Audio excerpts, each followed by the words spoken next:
get this going here. Hello, everybody. I see the map. Yep, I should have shared a map to you guys. So we are good to go here. Welcome to the Hunt of the Wendigo one-shot.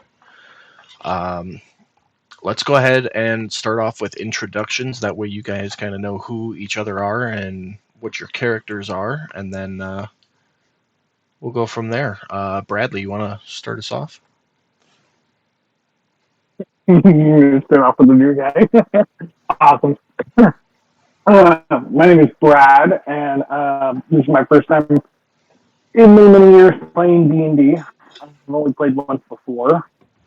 I am currently playing a centaur for Barbarian named Hugar, and yeah, I think that's about it, right? Yeah, sounds good to me. Matthew, you want to go next? I am Matthew. I am playing Belshon. He is a dragonborn fighter.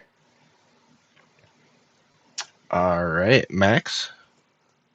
Uh, I'm Max. I'm playing Dahlia Grassmane, Centaur Cleric. And Kevin. And my name is Kevin. I'm playing Kelris. He is a ranger halfling. Perfect. Beautiful. So yeah, we got two centaurs, a halfling, and a dragonborn. So let's set the scene here a little bit, guys. We are on the country of Cound Point. The four of you are a semi-covert investigatory squad for the king of this continent. You have been assigned and sent to the village of Timbershield, which, as its name may indicate, is a small logging village in the northwestern part of the country. Why do I only see the map and nothing else? Because that's all I've shared so far. This is just the country map while I set the scene. Okay, how do I get back to the regular screen? Oh, you might just have to resize the map. If you put your mouse over the bottom right corner of it, you can make it smaller, and then you can see everything else. I can't see my character sheet. Oh, I can now. Yeah. Got it? All right. So yeah, you guys were sent to Timbershield to investigate and stop a string of murders. The reports coming out of the village say that unknown creatures, thusly named Wendigos, have been attacking villagers, stealing villagers, children and adults of the like. And it needs to be stopped because that village produces all of the lumber for the majority of the country. Let me share a new map here. A little bit of a large map. Your guys' characters are on the left side of that top bridge there. I see if I double click my character, I get my character sheet. Yep, that works too. So you guys are just arriving to the village of Timbershield. This is a Goliath village, kind of up in the mountains. It's cold. They like it there. And you are approaching the town to begin your investigation and do whatever you need to do. So go ahead and take it from there.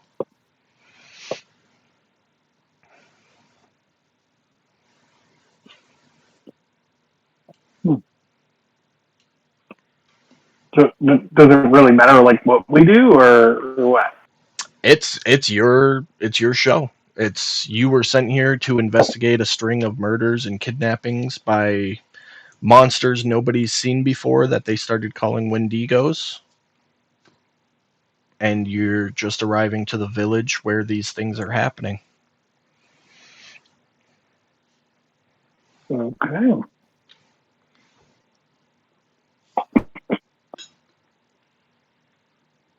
How do I move my character? left click your token and drag it wherever you want to go.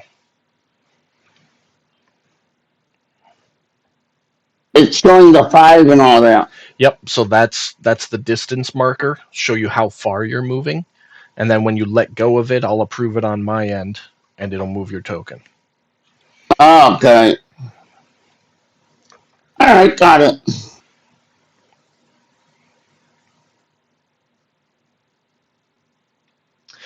As you approach the bridge there, Kelris, you can see on the far side a couple of Goliaths kind of standing doing chores in front of their huts, and 2 young Goliath children playing, helping their parents with the chores. Combination of both there.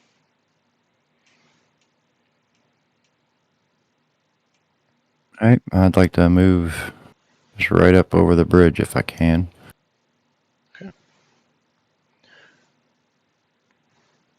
I'm gonna move over the bridge too. All right, I'll move you there, Belshawn. You don't have to worry about it. How come I can't see over the bridge? Yeah. You should. There's a little like cross thing in the bottom right hand corner of the map there, Matthew. If you left click and hold that and drag it around, it'll move your I position. don't see a cross. It's a little gold box with a cross shaped symbol in it. But if you left click and hold that and drag it, it'll pan your map. I don't see it. Oh yeah, I see it. How come I can't see across the bridge yet? You should be able to. I can't. I can scan it left and right, but against the map, but it doesn't go across the bridge.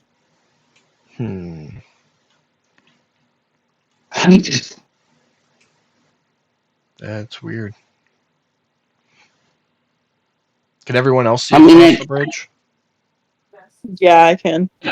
I can scan the map, but I can't go across the bridge. See across the bridge is what I said. You should be able to. The map's not locked or blocked off or anything. It's completely open. It's not letting me. So does the map cut off like right next to your character token there then? I don't see the character token. It just cuts off. Oh, you need to pan the map then. How? With that little gold box in the bottom right corner. I don't see a gold box. The same one you saw before that lets you pan the map. I didn't see a gold box. I just used my mouse. Okay. You can use your mouse too. I mean, if you zoom out using the mouse wheel. Yeah, I did zoom to fit and I saw it. Okay. So you can see it. You can see across the bridge now. As if I did zoom to fit, yes. Okay. And if I did close up, I can't. That's what I meant. Okay. How come I can't if I do close up? I don't know. Without seeing what you're looking at, I honestly can't answer that question. So, but you can see across the bridge now. You're good. Yeah. Okay. So you and Kelris get over to the far side of the bridge there, and I'm assuming Bradley and Max, your people are following suit. Oh, I see the cross. I had to zoom down on the map.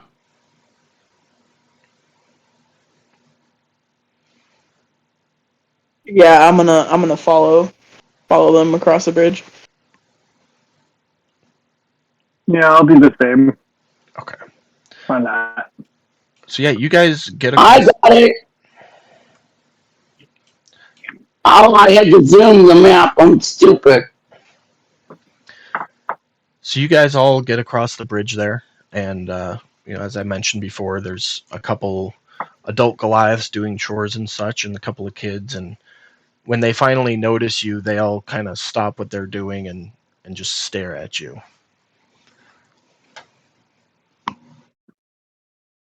I'm just going to say, hello there. Oh, now I lost me. I'll share it for you again. All right. It, I'm sorry. I'm just not used to new fantasy ground. no, it's all right. It's not letting me share the map with you. Now I can see across the bridge now. You got it now? I got it. I got it. Perfect. All right. Who spoke? I'm sorry. I did. Okay. And you just I'm said going to hello. say hello there. This Goliath here kind of steps forward in front of his child and, hello. Can I help you with today? Yes, we've been, myself and my party have been sent here by the king to help you get rid of a problem I hear you're having around here with some kind of a creature. Oh, thank the gods, somebody's finally here to assist. Yes, you'll want to speak to the village elder. He's in the town square. Just follow the road. It'll bring you straight to it. All right, well, thank you kindly for your help. No, thank you. Thank all of you. I hope we can help and don't end up like the victims. I shall pray for your safe return from your venture.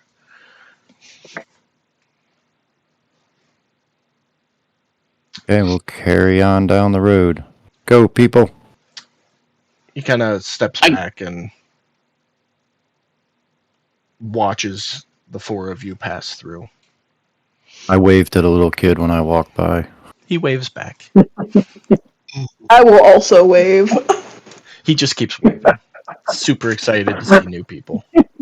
I got it to pan now. Sweet.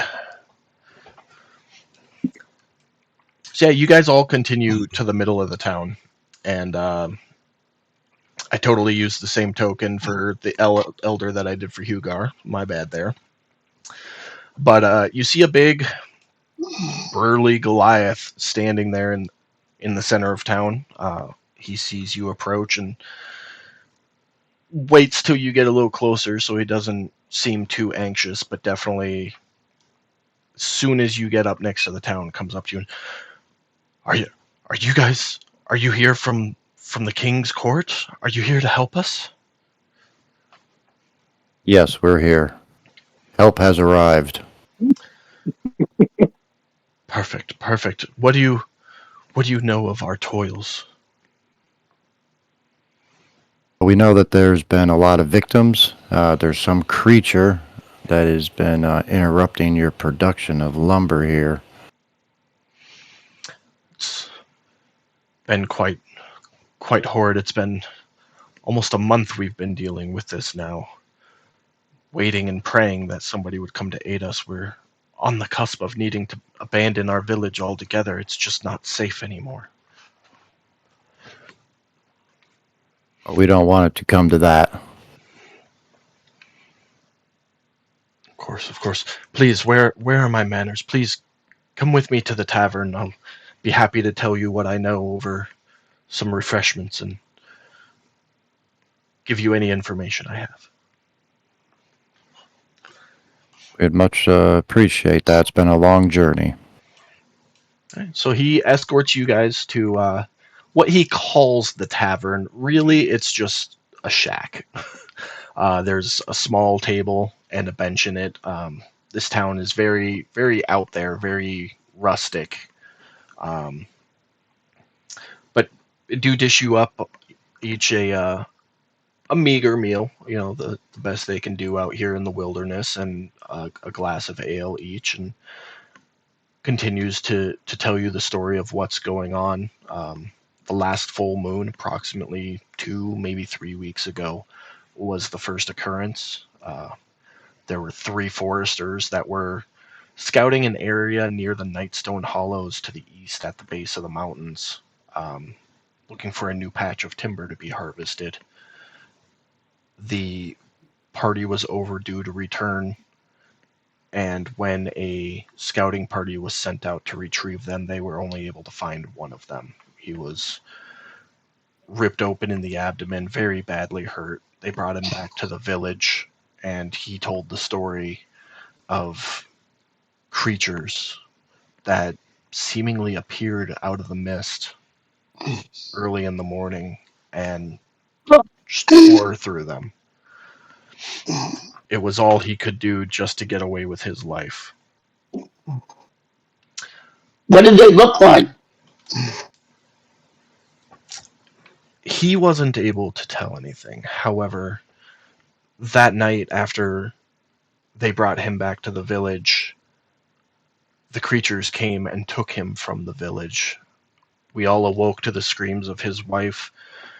His wife said it was a scrawny little goblinoid looking being that would run on all fours but stand on only two legs. Huge claws, and a screech that'd stop you dead in your tracks.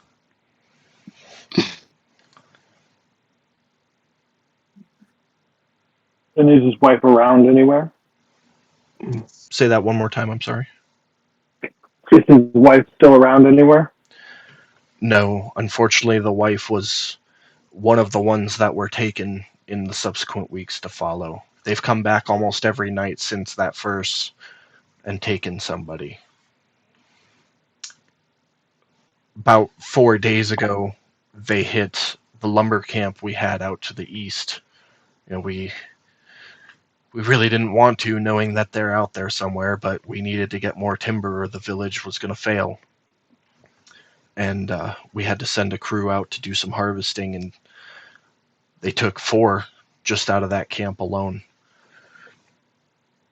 Is there a certain victim type, or they just take who they want to take? They seem to favor children. As you can see, there's significantly more adults than there are children in the village currently. They do like taking the children, but they'll take adults.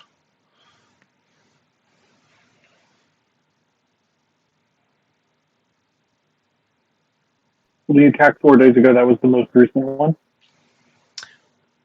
They came 2 nights ago. That was the most recent. They took a young boy. Where did they take this young boy from? The house on the southernmost edge of town this time.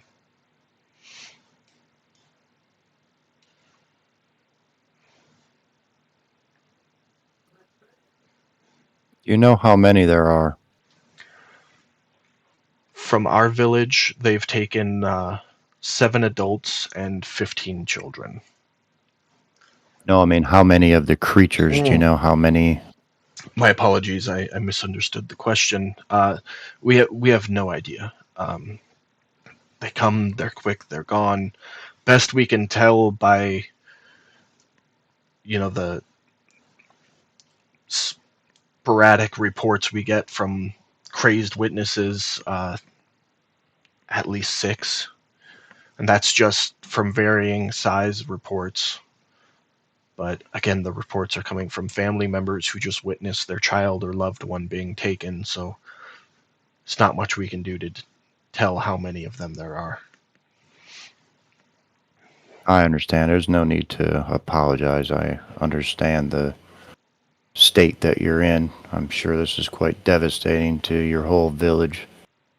I'm hoping we can help with this problem. I hope so too.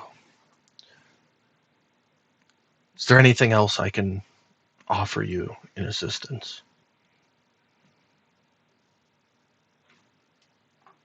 I How think about we should check out the site of the last attack.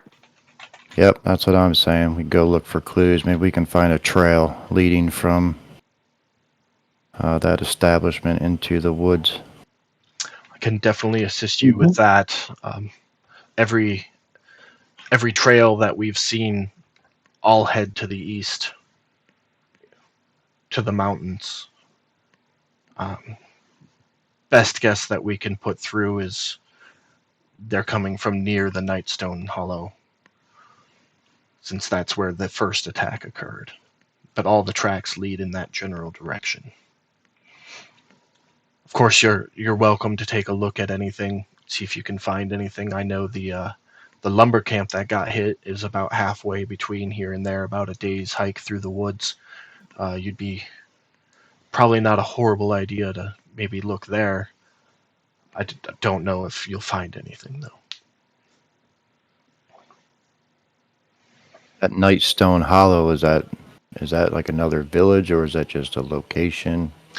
That's a cave from the Elden days. You would recognize the name, working for the kingdom. It's a cave landmark used to mark the start of a path that would go up over the mountain. So travelers heading from the west coast to the east in this northern region would use Nightstone Hollow, a huge cave entrance, to show, okay, this is where the safe path over the mountain starts.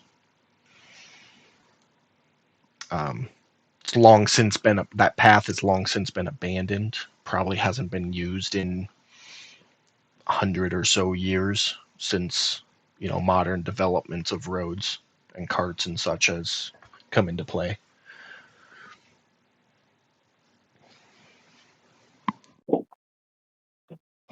Being that cave is no longer in use, I'm thinking that would probably make a good hideout Well, I'm for any thinking. number of monsters that are invading this area. Yeah, maybe we should just head that way towards the lumber camp and finally over to that Nightstone Hollow. A That's good your idea. Could you I- point us in the direction of the lumber camp, please? Absolutely. I'd be happy to mark it on a map for you. And the back on that original map I had pulled up for you, the regional map, which I'll share again just in case. Timber Shield's up on the top left corner there, and he puts a little circle in the woods. That's where the lumber camp is, and then he also puts an X about where Nightstone Hollow would be, um, just to the straight to the east of the village. He also says it's a full day's hike to the lumber camp. Of course, it's your investigation. You're welcome to do what you wish, but it is getting a little bit later in the day. It's mid-afternoon, early evening right now. If you wish, we can provide logic if you want to set out in the morning. Anything we can do Being to the assist you. Yes, being the circumstances, maybe we shouldn't travel at night, and maybe we should wait for more. You say it's about a day's journey. Yes, if you leave just after sunup, you get to the lumber camp about mid-afternoon. Do you have a party at the lumber camp now, or has it been abandoned? Oh, we abandoned it after the attack. We don't dare venture from the village at this point. Okay, then I believe it would be best to maybe rest up now. It has been a long journey getting here. We can all gather our strength and then head out first light. We can also check out the house where the last attack happened. Yeah.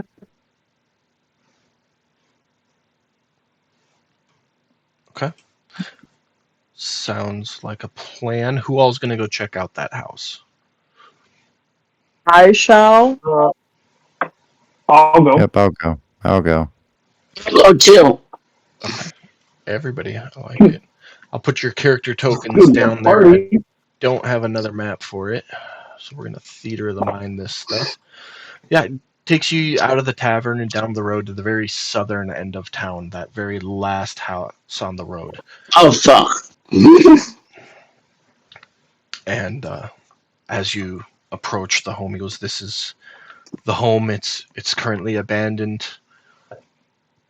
Um, feel free to enter and look and do what you must. I'll be here if you need me for anything.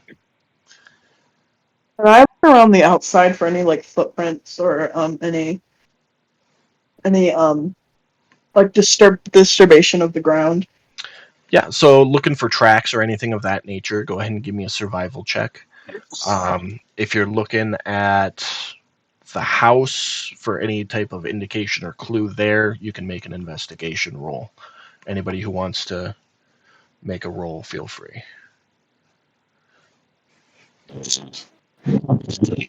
I'll check out the house.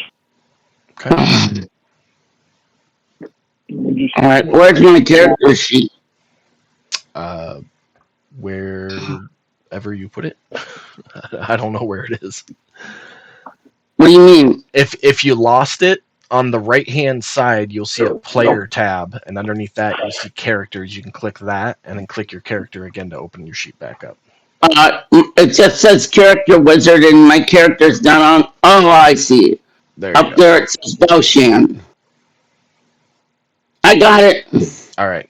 Yep. And then go under the skills tab. If you want to make a check, you just double click on the plus number for either investigation or survival, whichever one you want to make.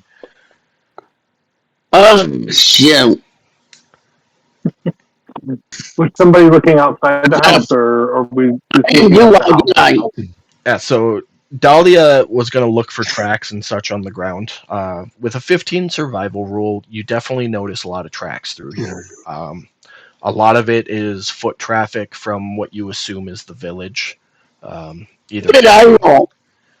you rolled a nat 1 for a 3. So I'll get to your roll in a second there. Yeah, Dahlia, on the ground, you see a lot of foot traffic. A lot of it's wildlife. You are able to notice some footprints, some animal footprints that you're not quite able to determine what they come from. It looks like a two-balled foot with claws on it, and you're just not able to identify what type of creature it comes from. Belshan, with your 3 investigation, you were assigned to this group for your fighting capabilities, so you make an honest attempt to look around, but you just don't notice anything. I'm going to take a look at these footprints also and see if maybe I can. Okay. Yeah, if you want to look at the footprint specifically, yep, there you go, 18. You can definitely tell that the footprint is from a quadrupedal creature, so it was on all 4 at the time it was moving.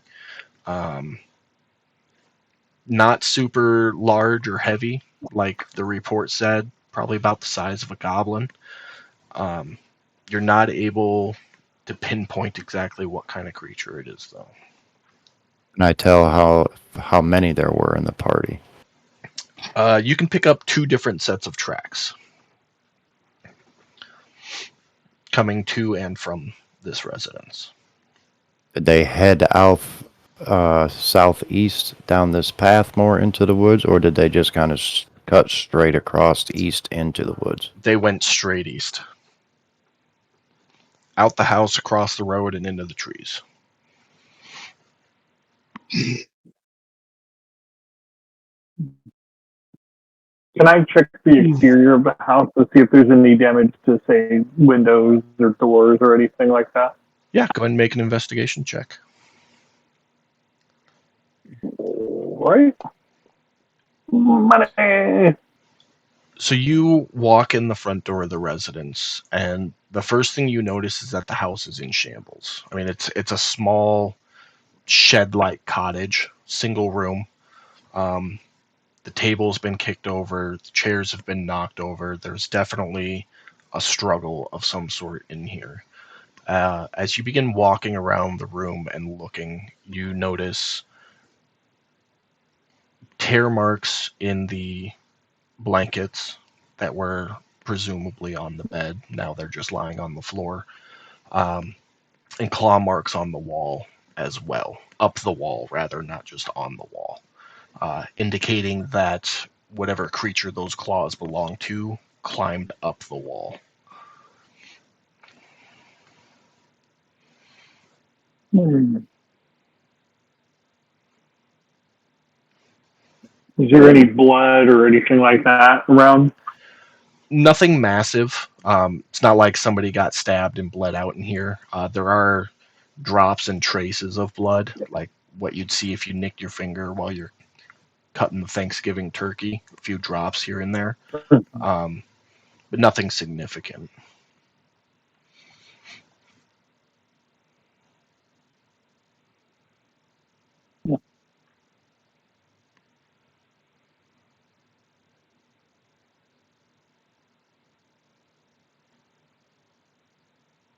Can I walk around the back side of the house and look for any like blood markings or anything?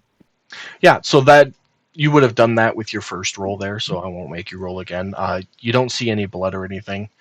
Um, Normal animal foot traffic, but that's it. Was Best you searching the can. inside of the house? Sorry. I was just going to say, best you can ascertain there. I keep wanting to call you Yindris. Dahlia. For anybody wondering about that comment, Max plays on my Friday campaign as Yindris Nightclaw. So when I keep getting confused with the Dragonborn picture because that's my Dragonborn picture. Me too. But Dahlia, best you can ascertain, the creatures came up, and I'll put an arrow here so you can see. The creatures came up this way, went through the window right where that went through the window right there, and then came out the door and headed out to the east that way. Was the window broken? Yes.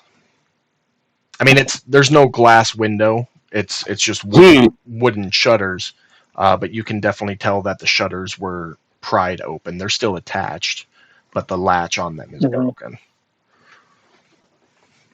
Okay.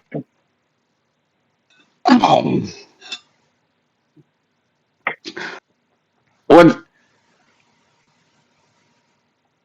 is your Friday game a paid campaign? No, it's not, but it is full right now, unfortunately. Okay. So I'd like Is to there walk anything up to else you the. guys think we should do? I'd like to walk up to the elder here. Excuse me, sir. Well, first, what? I didn't catch your name. and that shows my lack of DM skills right there. I don't have a name for him. We'll call him Bob. Bob. Excuse me, Bob. I whisper under my breath. That's a funny name for a Goliath. But anyway, Bob. Have you noticed that has any valuables been taken with any of these attacks, or is it just purely they're just taking people? I mean, there's not a lot of value around here except for the people and their axes to chop down the trees. But no, we just people and whatever they had on them at the time they were taken.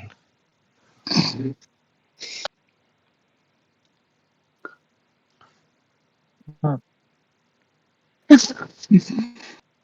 right. Well, I think we've got as much information from here as we can get. I would say so. Maybe we should retire to our quarters and get a fresh sleep and get at it first light. All right. Is there anything anybody else wanted to do before we do that? No. No. All right. So yeah, he walks you all back to the tavern. By the time you get back, there's been 4 makeshift cots set up for you. Tavern being used loosely, of course, and I'll move all your characters there. He bids you a good evening, good night, and to welcome yourself to any food or drink that's in the building.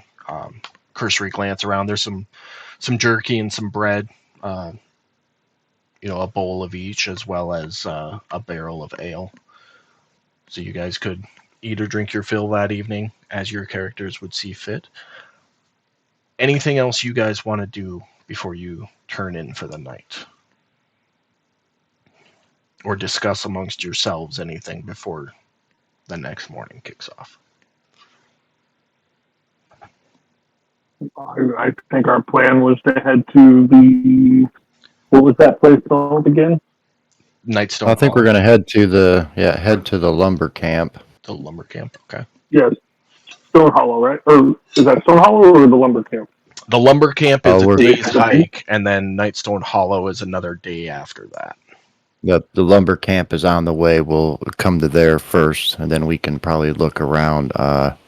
Being that it's almost a day's hike there, maybe once we get there, we can take another nap and rest up, and then maybe head out to the Nightstone the following morning if we're not attacked that night.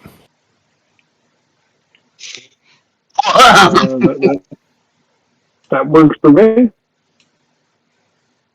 Works for me. Alrighty. So it sounds like a night's sleep is ahead of you guys.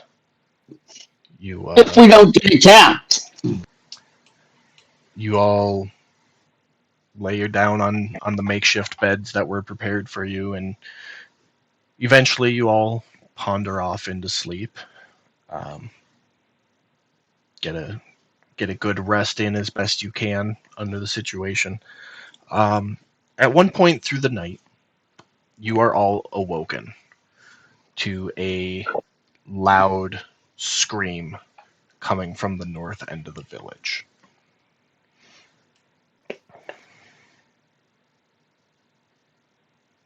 Well, that can't be good. Yeah, here it comes again. Well, I say we go to where it's coming from.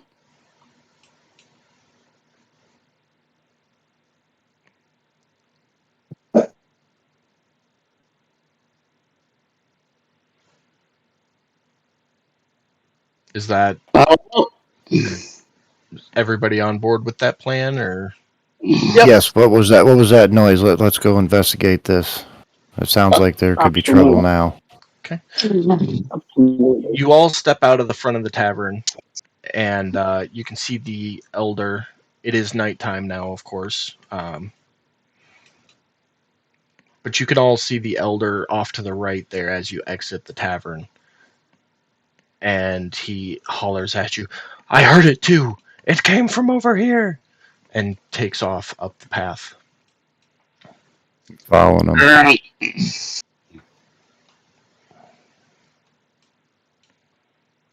Uh,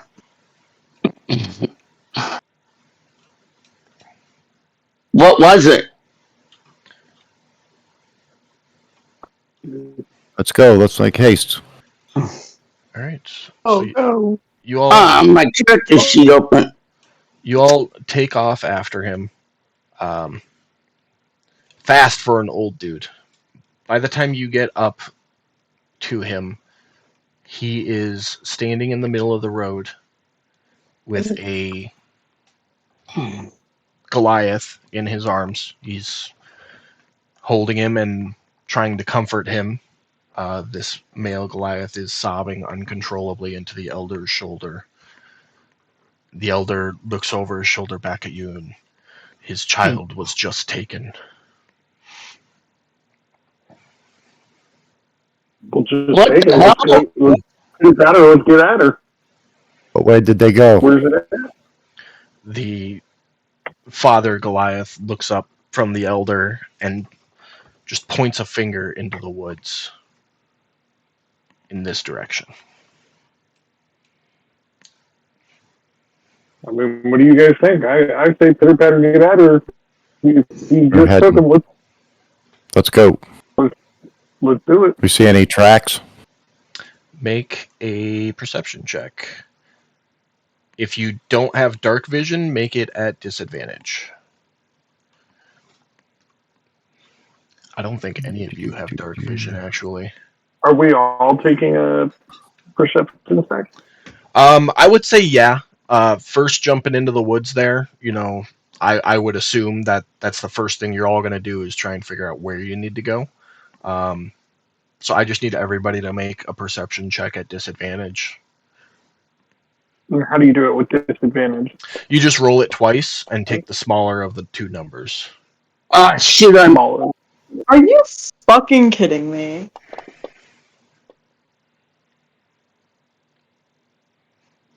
One. That was persuasion, Kevin. It was. Oh, whoops, sorry. And fuck me.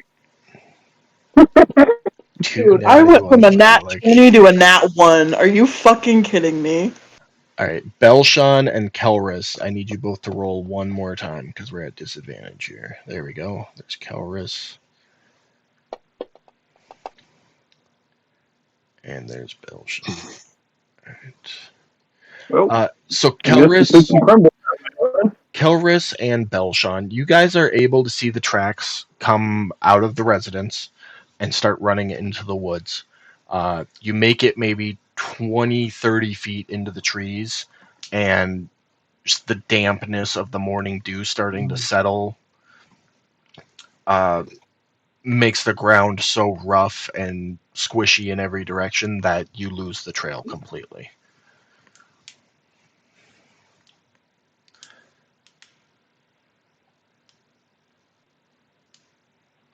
I've seen them go off this way. I seen the marks, but I've seemed to have lost them. I don't know where Were they just where in we're the at out before? here. Give me 1 second. There you go. Yeah, so you guys all made it in a little farther than that. Probably about to there when you lost the trail.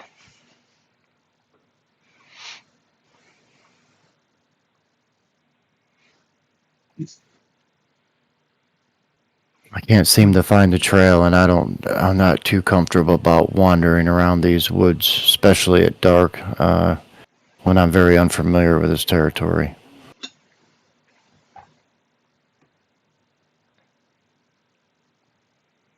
I listen No, very closely to the sounds of nature to make sure to see if I can hear anything unusual going on. Okay, make another perception check for me. Disadvantage or regular? Nope. This is hearing, so just a regular check. Fun.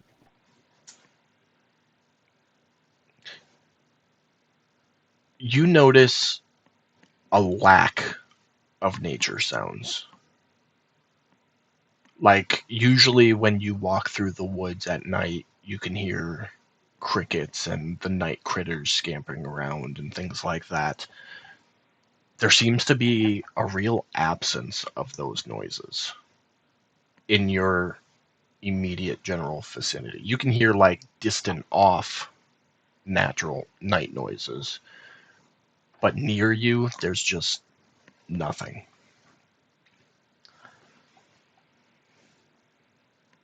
Guys, I don't feel safe in this area. It is very eerily quiet, and we all know that quiet is not a good thing. I think we need to get out of these woods before one of us gets taken. I totally agree.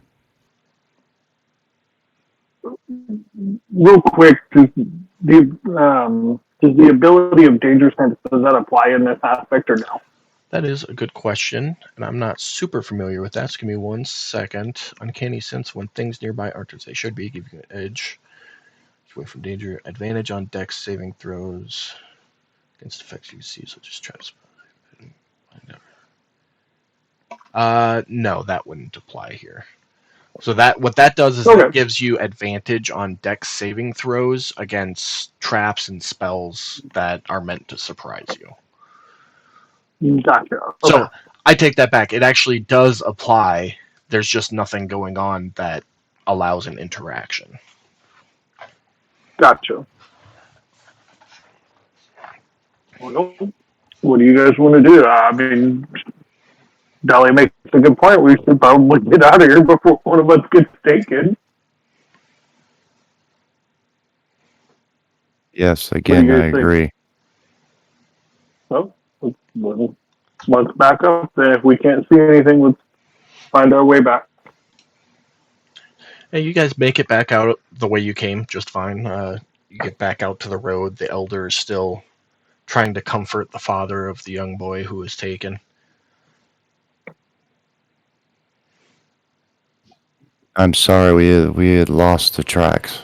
We cannot seem to find them. It is much too dangerous for us all to try to continue on through these dense forests at night. I don't Can blame I you. come up? Can I come up behind the grieving father and crouch down and touch his shoulder, saying, "I solemnly promise that we will find your kid." As you touch his shoulder and speak your kind words to him, the father kind of composes himself a little bit and thank you. Please bring my boy back if you can. We will do our best, sir.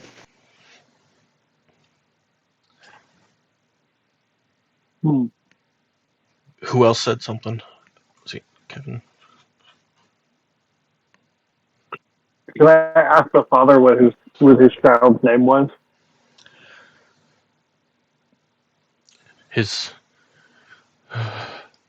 his name was Ronan. Ronan.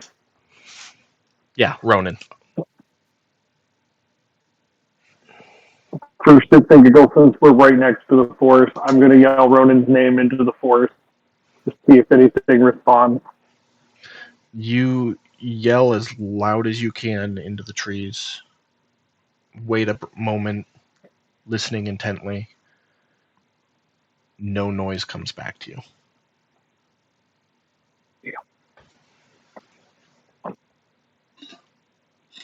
Nope.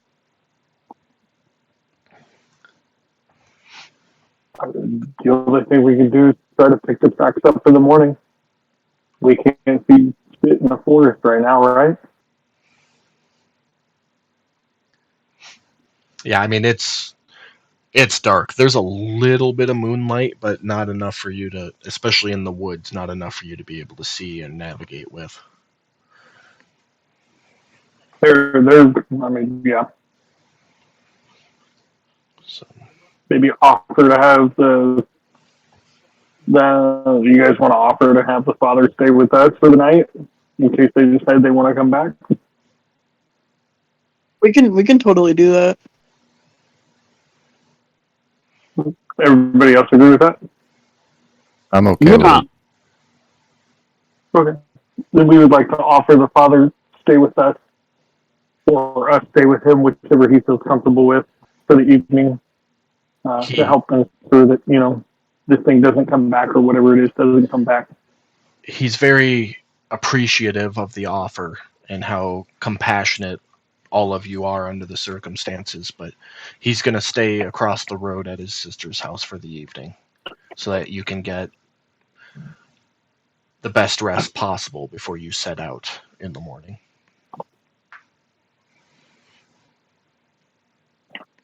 Before we leave, should we check the exterior of the house real quick? The last time it was the shutter that was broken, or the latch of the shutter. Mm-hmm. Should we check to see if it's the same thing again? Yeah, real quick glance, you can see that the windows are actually open. Um, Not broken, they're just open. That's how they were left. Okay. Well, that answers that one. You can see on the windowsill some scratch marks that you've become familiar with over the last day. So clearly, it was the window that they got in through. Yeah, it's just out of curiosity, the footprints you saw were they just well, I can't talk the same as the house to the south? I didn't catch that last part, Bradley. Can you repeat that? I was asking Calris if the footprints that he saw when we were going into the forest, if they were the same as the ones to the south, or if they were different. I believe they appeared to be the same. Same shape. That's all. Sizes vary a little bit different, but the topography here is a little bit wetter than it was down near the other house, closer to the riverbank and such. So you're confident in saying that they came from the same kind of creature at the very least. That's about all I got, guys. I don't know about y'all, but maybe we should just go to sleep and try to get it when we're fresh. I'm going to go up to Bob and say, "Excuse me, sir. I noticed that the windows here, the shutters were open. I'm thinking that the residents here might want to take a little bit more precaution at night and try to bar their windows and doors best they can to let's not give these creatures any easy access to your residence." As you're saying such to Bob, the father bursts out crying again. After a moment, gets himself together just enough to, I know, it's my fault. It was just so hot in there. He couldn't sleep. I opened it to vent for a I little bit. understand. I was gonna I close them understand. It's again, okay. but I didn't get to him quick enough. I understand. This weather here can be very awful at times, but we just need to try to be diligent in the future and try to keep our wits about us and try to think safety. Don't. It's not your fault. It's these creatures' fault. That's where the fault blames, not yourself. So it's okay. We will.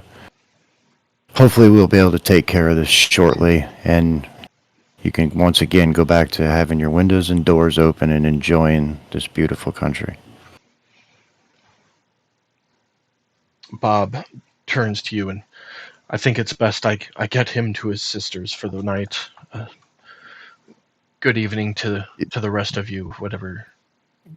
Yes, by all means. Yes, tend to him. We'll return to our quarters. And he takes him across the street to another home and enters with him. All right, what are you guys up to? Back to the inn. The Yep, I makeshift agree. inn. There's not much we can do. Mm-hmm. All right. So yeah, you all head back to the inn and lay down. Sleep takes a little bit longer than it might usually. Not too long though. You're all pretty well exposed to some volatile situations, but eventually you all slumber off and finish sleeping for the night and awake just before dawn. I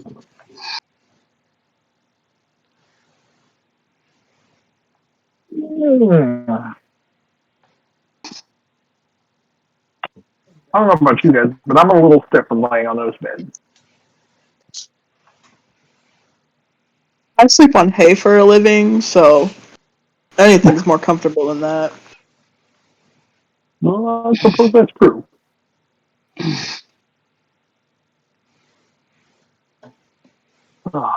Well, shall we head off? It's just now sunlight, so we head off to, what was it, the logging camp? Yes, let's grab us a quick breakfast, and then we'll move out. Sounds good to me. Sounds like a plan. Yeah, so a quick breakfast consisting of jerky, bread, ale, and water, as provided by the village, and you guys are off through the woods. You are, based on the map you were provided with there, you are due to head straight east, about 3/4 of a day's worth of hike through the woods to the logging camp. He did mention there was kind of a foot trail leading that way, so something for you guys to follow. which makes it easy to get there. So anything you guys want to do or discuss during that travel? I would like to Are we discuss taking- certain. Oh, one at a time. No, you're fine. Fine. He can go first. No, it's okay. Go ahead. I was just gonna say we need to discuss certain procedures on how we want to take on a battle, just in case we need to fight our way out of the woods or whatever. In the sense that I am the only healer that we have, so we need to make sure that I don't die, so I can keep everybody else alive. Ladies like that first. plan. For you. I like that plan. Yeah, that doesn't sound like a bad idea to me. I like the plan of keeping the healer alive. What's that? I like that plan of keeping the healer alive. Cool. Well, it sounds like we're all on the same page then. Well, then we definitely need you kind of like in the middle, not at the front of the line and not at the back of the line, I believe. Who, me? Fine with A that. healer. What about me? I'll go first if you guys want. I am If the you'd like, I fighter. would, I'll go first. The forest is my strong suit. So I do Okay. have special abilities through the forest, and hopefully not get us lost, and can adapt to the terrain and keep us moving. While you guys are walking and discussing, early afternoon, late morning, a light rain We all got starts drizzling down. Of course. Of course, this is not your ordinary adventure. Like, if it ain't raining, it ain't training.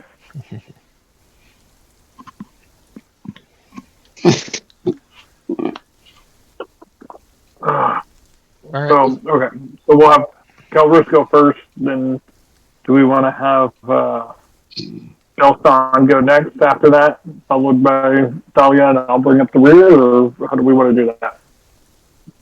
We all got it again. Just kidding. I'm sorry, I didn't catch that. I was kidding. I was kidding.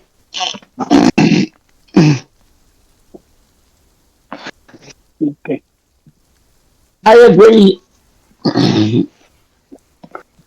All right. Sounds like you guys got a little bit of a game plan there. So the day carries on. You eventually make your way to a little bit of a clearing. Through the clearing, you can see up ahead of you. Shared a new map there. You should all have it here momentarily. But you can I see have it. you can see up ahead of you a couple of tents, a clearing, a cook area with an overhead awning. What are the black spots? The black spots are trees that were cut down. Oh. Yeah. I was thinking, boy, there's a lot of enemies in this area. No, those are not enemies. You also notice a couple of broken carts with some section trees on them. Alright. And Huger, you with your wanderer ability you'd be able to know just offhand that you're pretty much in the area where the lumber camp should be.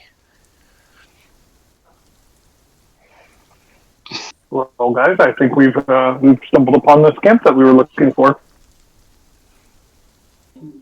Or at least I Definitely looks like a camp of some sort. There's any tracks of the goblins. Looking for tracks? Okay, go ahead and make a Investigation or perception check. Investigation 14. There's a lot of foot traffic through here. Um, Any goblin traffic? Not that you can see. All right.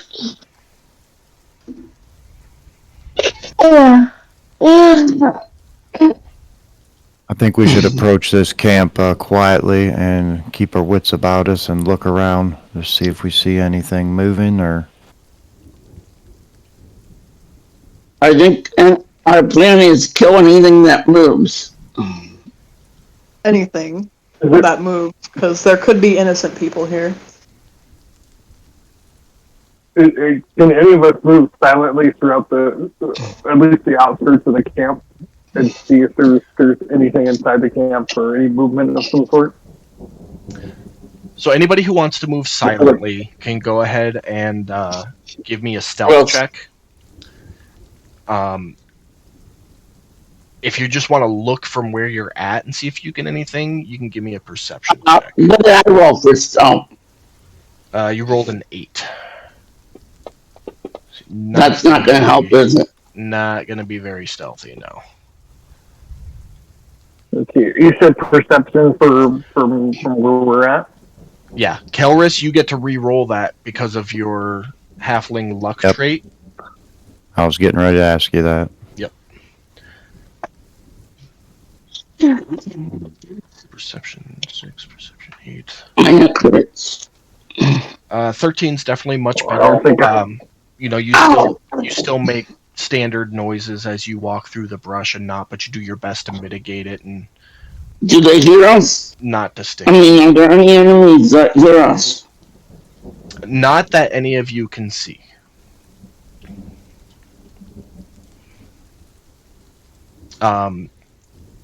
Kelris, if you were going to move as you stealth, go ahead and move your character wherever. And same goes for anybody. If you guys were going to move anywhere, go ahead and do so.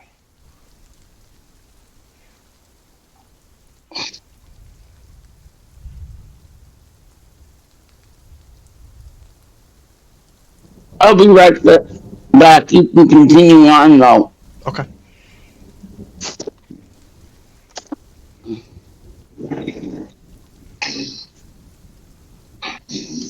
Probably should have talked and seen if we were going to move separately or we were going to stay in a group. That would have been a good discussion to have, but you know, it already happened. Probably. And so Kelris kind of ducked off the road to the left there. As far as you can tell, you're being quiet. Nothing's noticed you. And if you want to give me a perception check from where you're at as well. Kelris. Dahlia and Huger, your perception checks, you don't see anything. Just the camp and what I previously described. Kelris, with your perception check, you're starting to notice little details about the camp. The carts are broken, have some claw marks on them. The tents have scratch marks in the sides. One of them has a big blood splatter across the side of it. And things are just in general disarray, knocked over, like there was a large commotion here at one point.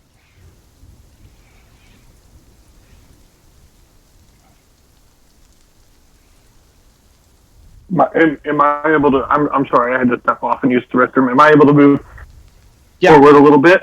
Yeah, go ahead. Let's see here. I will go right about there. I think I'm going to, before I moved, maybe I would have said, hey, I'm going to step off to the side into the shadows and see if I notice anything. Okay.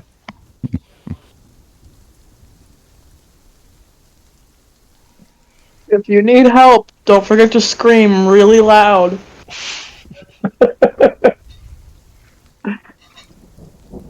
Be quiet, I'm nimble. I'm going to try to move in a little bit closer. Still looking to see if I see any movement or anything. Okay. As you move again, go ahead and make another stealth check for me.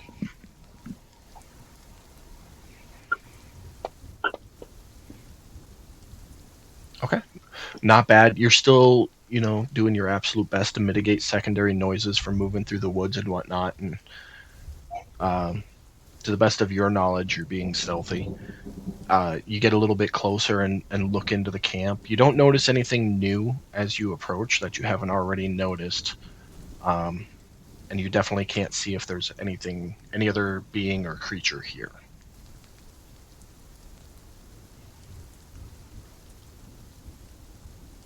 So at this point, we haven't noticed anybody yet, No, nobody's or noticed. at least we don't think there's anybody here. Did we call out to the camp? What do you guys think? I think we're trying to move stealthily, just in case. I don't think we want to announce our arrival. If we can help it. Fair enough. I do have my bow ready and a arrow knocked, ready to go. Okay. Yeah, I would assume approaching the camp that all of you readied whatever your primary weapon is. Yeah. Gonna move up closer to this tent and see if I can hear anything inside or. Okay. I know you can't see it on the map, but the back side of that tent is open as well. It's just a standard. Okay. What is it? A tri-tent or whatever? Yep. I think is what it's called. So yeah, you would be able to come up to the back and look in. You glance in, you can see a cot toppled over, a couple of what seem like personal possessions just scattered across the ground. The far side of that tent has some claw marks that tore it open. So that would be the side opposite which you're on, this side here.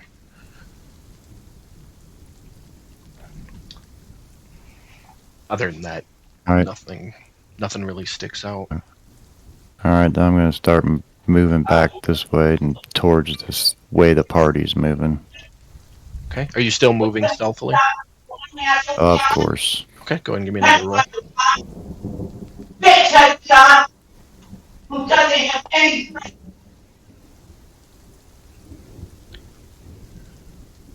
Okay.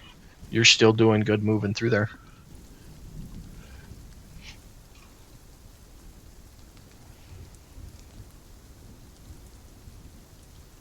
All right, same thing. Just keep moving up stealthily.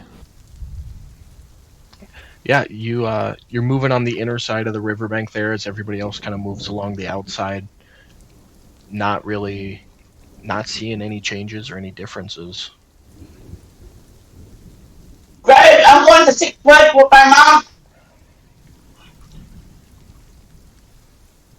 Great stealth check. As you make that next move, you kind of like disappear into the shadow a little bit underneath a tree.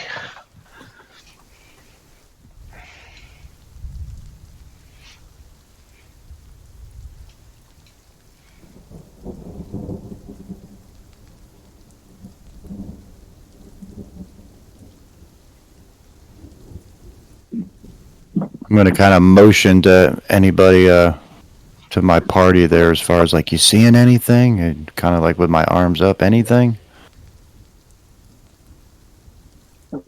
So Hugar and Dahlia, give me an insight check, both of you. Oh, a roll. Wait, which one's insight? It's underneath your skills tab. Yep. That's it. Come on, big money. Oh. Dahlia, you generally understand what Calris's hand gestures are implying in terms of do you see anything. Hugar, you have no clue at all what he's trying to indicate to you. Can I gesture just not in a good enough way to tell him I'm not really seeing anything? Or like try and gesture that I can't really tell if there's anything going on? Yeah, I think a simple head shake no is pretty universal, and I wouldn't even make him roll to see if he understood that. Okay, cool. So. We checked out these parts that were here, that were by here right now. Have we checked these out yet, Dahlia? I have not checked it out. I'm trying to check out this tent that's over right in front of me. Okay.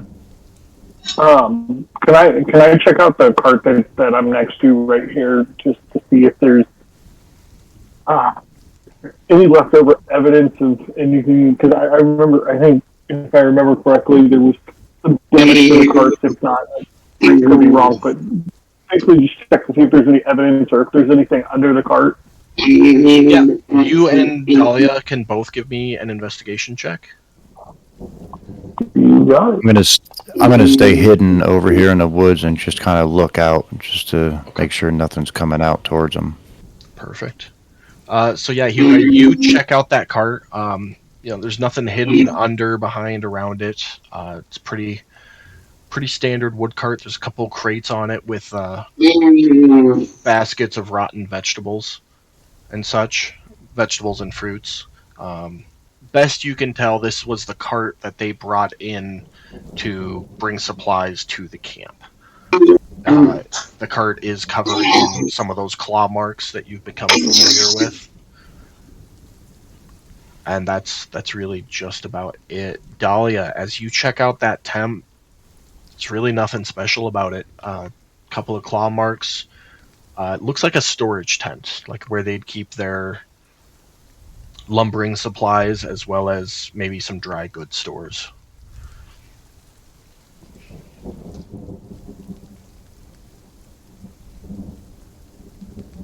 Is this a river or just a stream that's running through the camp? It's a little creek. If you stepped into it, it wouldn't even cover your foot. Oh, well. Then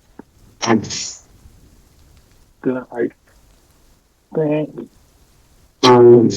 we should probably start heading up towards where the campfire's at, yeah?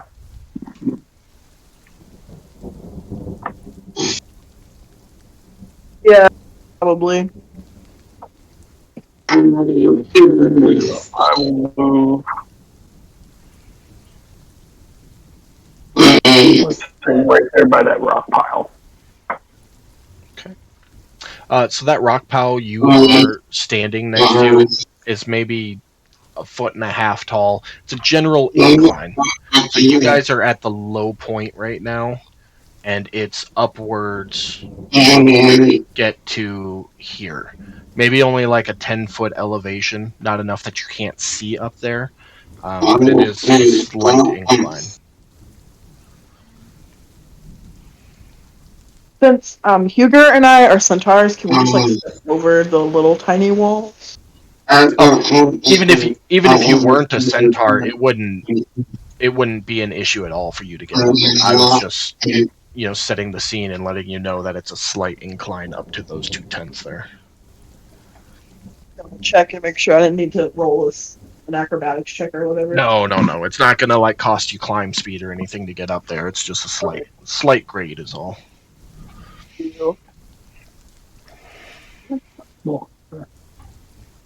Have we heard anything? I know we haven't seen anything, but have we stopped to like listen to hear if there's any rustling or anything? Has anybody done that yet? You can all make a perception check for auditory purposes. Sure, why not? Let's do it. You said perception. I am all about having people roll skill checks, so let's do it. And that's not horrible. Nothing sounds out of the ordinary to any of you. Standard nature tree noises. Now, am I in front of like a cooking pot?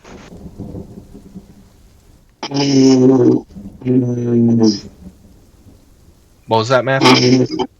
What is that in front of me? Is it like a cooking pot? Yeah, so that would be the like kitchen area. The pot's actually knocked over next to the fire ring, and then behind that would be, underneath that tent there, would be the prep area. So a table with some minor cutlery and dishes and food that has long since gone bad. Okay. What is there like still burning embers in the coal section? No. Okay. Even as you reach your hand down to see if there's heat, there's nothing. I'm gonna try to stealth up to this wall. I'm sure it's what'd you say, like a 10-foot wall? It's about a 10-foot elevation difference from down here up to here. Is all it is. And then moving Okay. there's maybe like a 2-foot tall little rock wall. If even that. Almost like a retaining wall, but one of those naturally forming ones, if I'm describing that appropriately. Can I see over it into these tents? How tall are you? And I didn't put my thing down. I just didn't fill that out. Halflings But as are- a halfling, I'm thinking like 3 foot. Yeah, you'd be able to see over it. Okay, so do I see any action in these tents? Nothing. They look remarkably similar to the last tent that you looked in.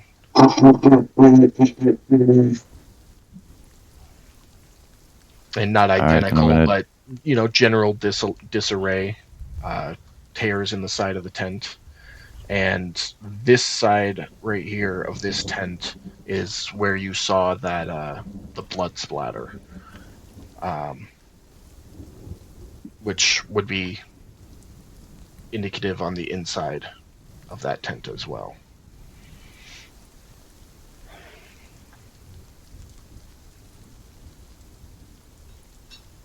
Is this Still raining? It is still raining. Cool.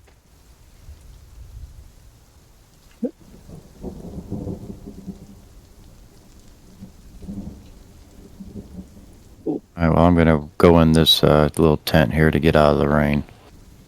Okay.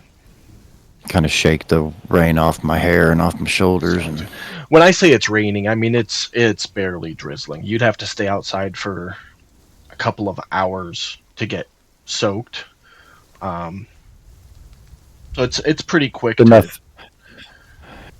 Yeah, it's not It's enough to be soak annoying. enough to be annoying, but not enough to put you at any disadvantage or anything. Your cloak is fairly weatherproof if you have one, and the water just kind of rolls off that, so you're able to get in there and kind of shake it off and feel dry for a moment. I'm just gonna try to study my attention to the east while my companions are down looking through the other rubble in the kitchen area, Okay, the it's kind cooking of area. like keeping an eye on the tree line kind of situation. Yep, just to see if anything, just to make sure nothing's coming out and gonna surprise us. Okay, Bradley, what were you gonna say? I was just going to say, it's still midday, right? Yeah, it's late afternoon, early evening. It's probably getting to be about supper time, which is typically when you'd stop walking for the day and find a place to set up camp. So you have time to set up camp before it gets dark. So, I mean, could we investigate these last few tents, guys, and maybe go up where Calrus is at and set up camp up there? That works for me. Okay. Yeah, you guys finish scanning over the campground. Nothing really sticks out. You find standard claw marks, things in general knocked over, rotted, disarray. Basically, no sign that sentient life has been here for at least a couple of days, if not longer. If you try to make a look for any tracks, you don't really find anything in particular.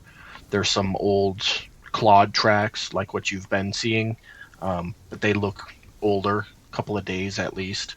And you find general wildlife tracks that have walked through and around the camp. Well, I say we all go meet up with Calrus and we'll start pitching camps since they seem to like to come at night. Yeah, nobody wants to be left by themselves. Bad things happen. Right? What did I miss? It did a search around the camp. The camp is abandoned. It has been for at least a couple of days, and no real indication of any traffic having come through here other than normal nature. They're just So- discussing settling down for the evening. So if you want to continue that conversation now that he's back. Yeah.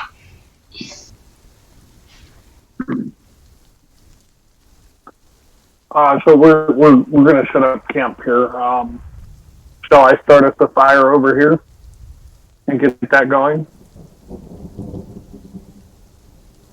That'll work. Um, Let's see here.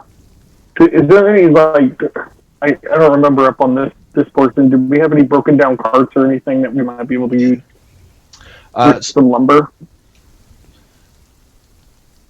So you wouldn't have to use the cart for that. There's enough downed wood and stuff from the logging operation that was going on here. You're able to find firewood easy enough. Okay. Then I would like to try and start a fire here for us. No issues. You're a centaur. You grew up in the woods. You have no issues getting a fire going.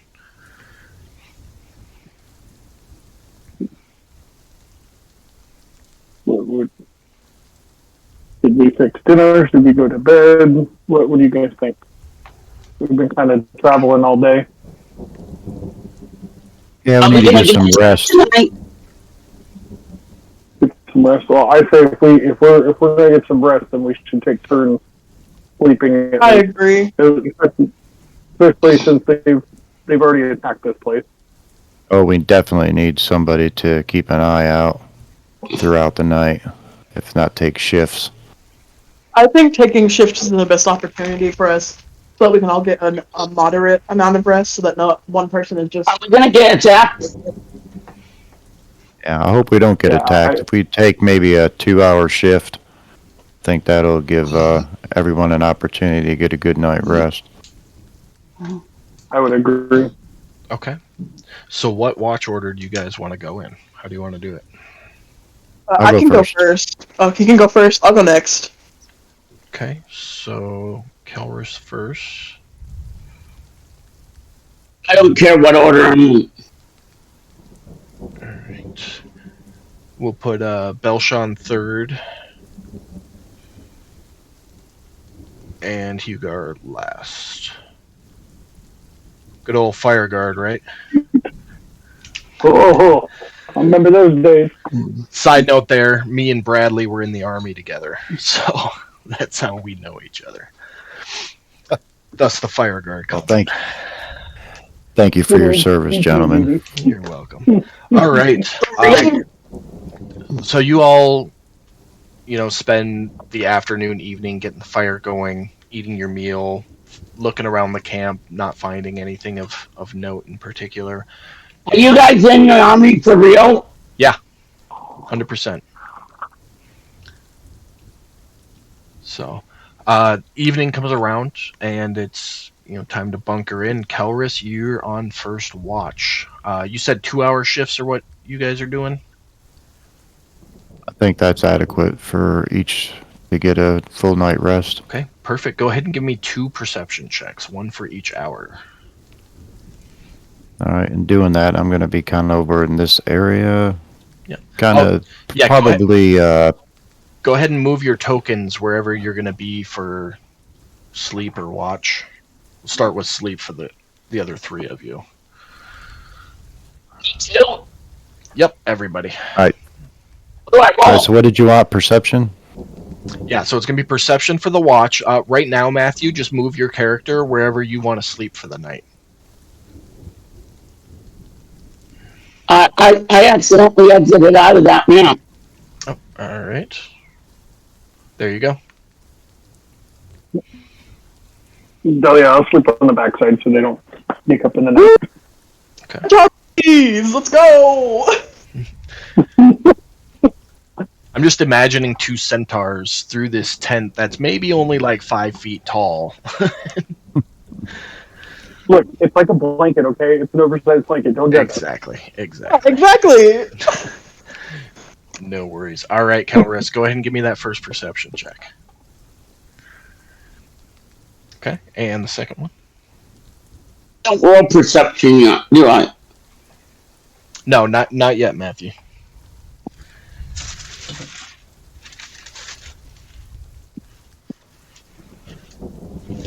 Alright, hang on a second. Every time I'm clicking on it, it wants to move my fucking window.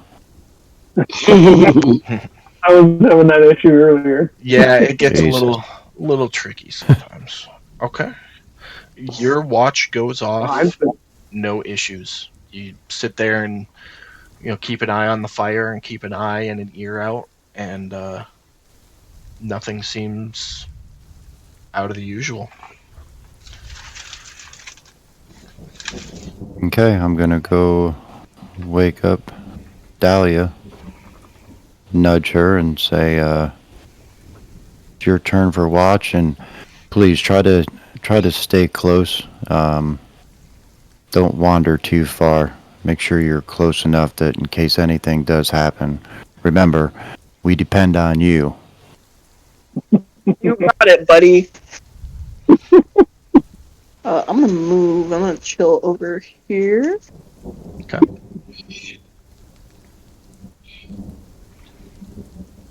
Let me roll my perception. so far away. Well, okay. No. All right. Oh no. Your watch goes off without a hitch. Spend your 2 hours keeping the fire going, kind of pacing around a little bit to keep yourself awake, listening to the sounds of nature, and that's it. Go wake up, Balshan. Alright. All right. And Belshaw, where do you want to stand for your watch? What area? Right here. Right there. Okay. Go ahead and give me 2 perception checks.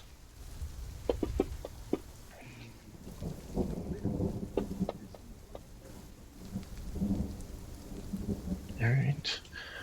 Your watch goes on, seemingly uneventful. About halfway through that second hour, you notice the crickets have stopped chirping.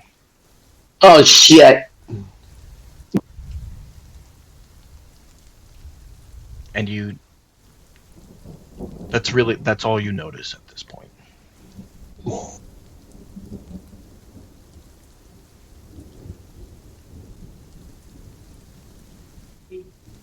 Alright. Does anything else happen during my watch? Well, right now we're at the point where the crickets stop chirping. Okay. Do I need to roll anything? What are you doing? Investigating why the crickets stopped chirping. Okay. Oh, that's Go ahead and roll me another perception check. Let's see if you can right now. notice anything.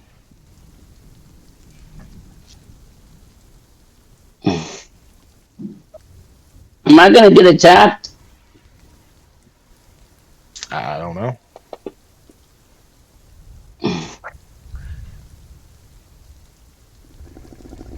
You can hear some low snarling noises coming from the east.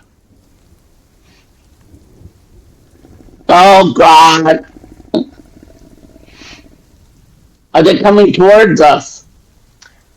Can't tell if they're getting closer or further away. You can just hear some snarling coming from the bushes off kind of behind the preparation tent there. Do I want to go investigate or not? It's up to you. I think I will.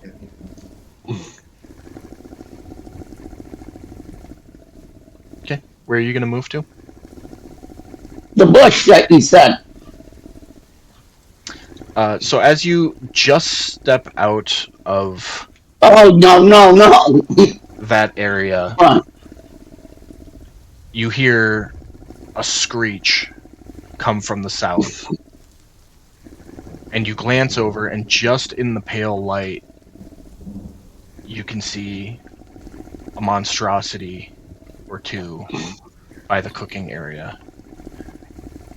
I wake up the rest of the group. Hold on a second. And then just as soon as you see and hear them, you hear a branch break to the north. And another one pops up on a log. And then another branch break just by the bushes that you were going to check out, and another one pops out. You holler out, "Wake up! There's monsters here!" And with that, I need everybody to roll me initiative. Where do I get initiative? So you go to the main tab on your character sheet. Is that it? That is it. Oh, good. No, fuck. 8. Not great. Okay, so this is going to be a surprise round for everybody except for Belshan. Yes! So we go one round where Belshan is the only player that'll be able to do anything. On the next round, you guys will all be awake and ready to go. Okay? If you haven't already, the combat tracker on the top right-hand corner of Fantasy Grounds, under Tools, you'll see 2 crossed swords. That's the combat tracker. You just click that once, it'll open it up, so you can keep track of order and everything. Okay? Oh, they're gonna fuck us up. All right. Man, they killed the initiative. Yeah, Holy they shit. did really good.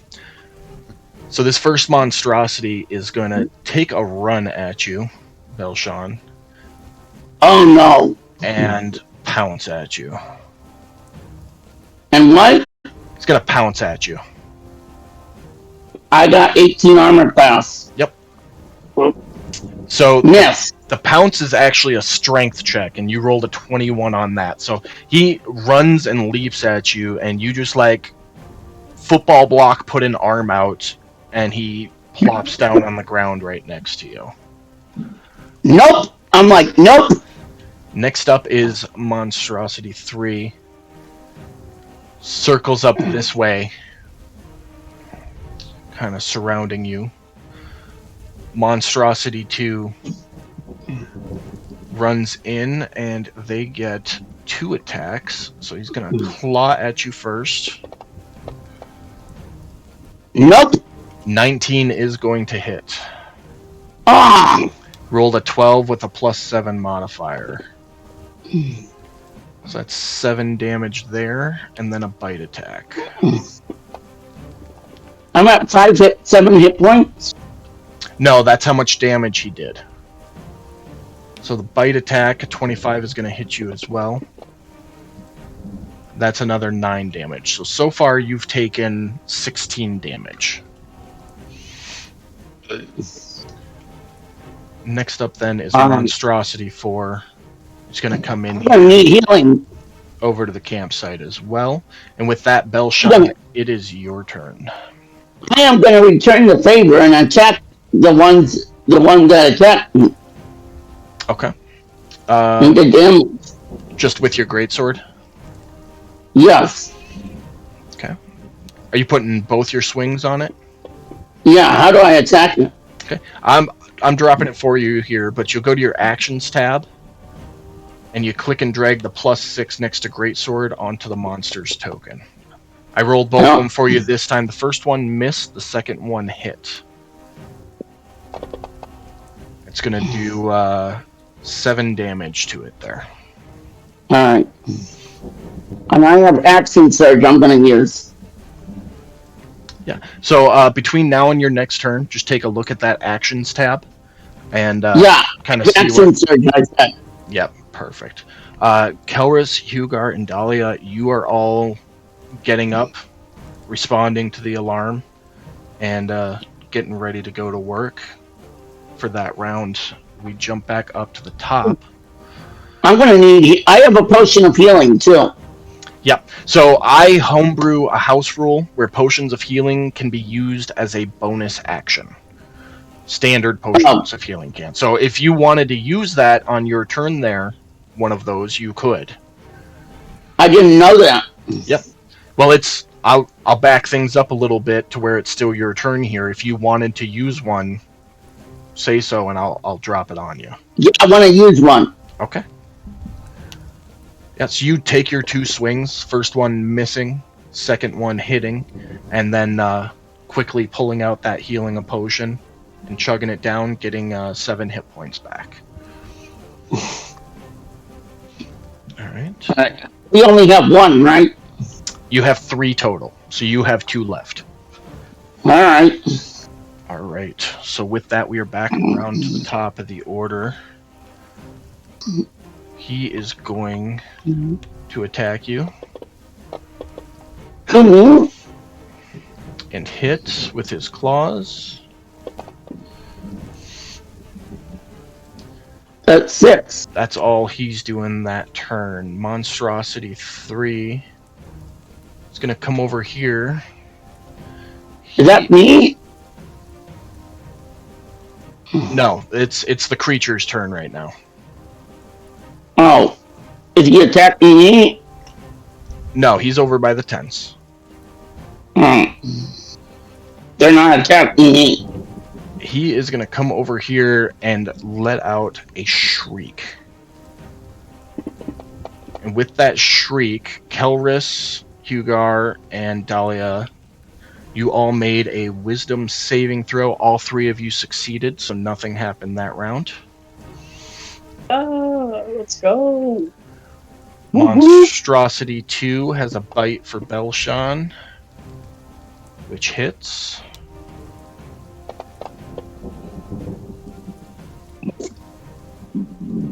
It's like 12 damage that round. Monstrosity 4 is going to run up here to you, Dahlia. Take a pounce at you. You fail your strength saving throw. You are prone. Shit. And Belshan, it is your turn again. I am going to attack. Okay.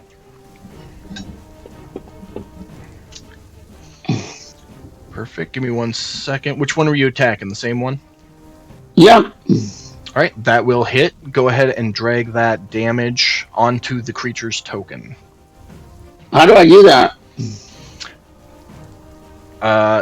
So you left click and hold the, let's see, 2d6 plus 3. Yep, perfect. Did I do it? Just like that. All right, so you hit it for 9 damage there. And then you get a second attack as well. That misses. That, I think it does. Yep, that one does miss. I'm going to use my action surge. Okay. Mark that off for you. Go ahead and make your 2 more attacks. Oops, I did it wrong. That's all right. 14, I believe, misses as well. Yep, 14 does miss. Did that hit? 18 will hit. Yep.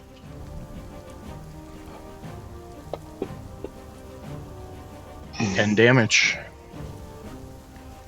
Oh, nice. There you go. Anything else for your turn? Healing potion. Okay. Go ahead and get that on there for you.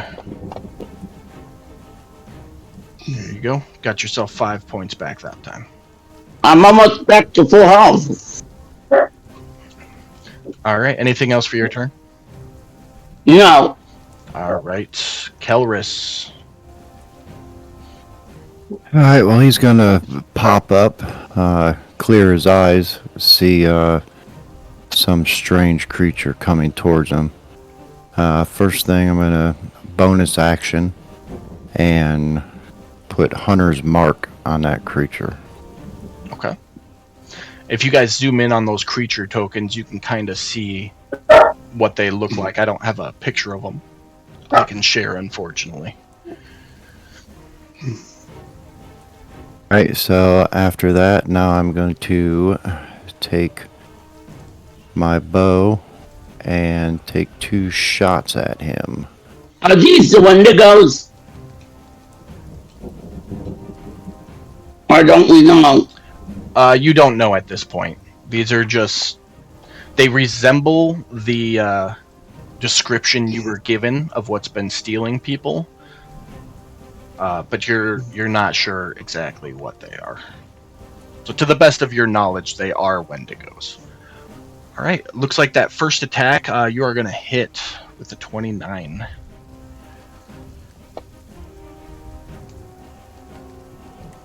There you go, 12 damage. And should have I done don't an like extra us, do they? d6. Go ahead and just roll a straight d6 for me. Just drop it in the chat box so that it rolls. Where's the chat room?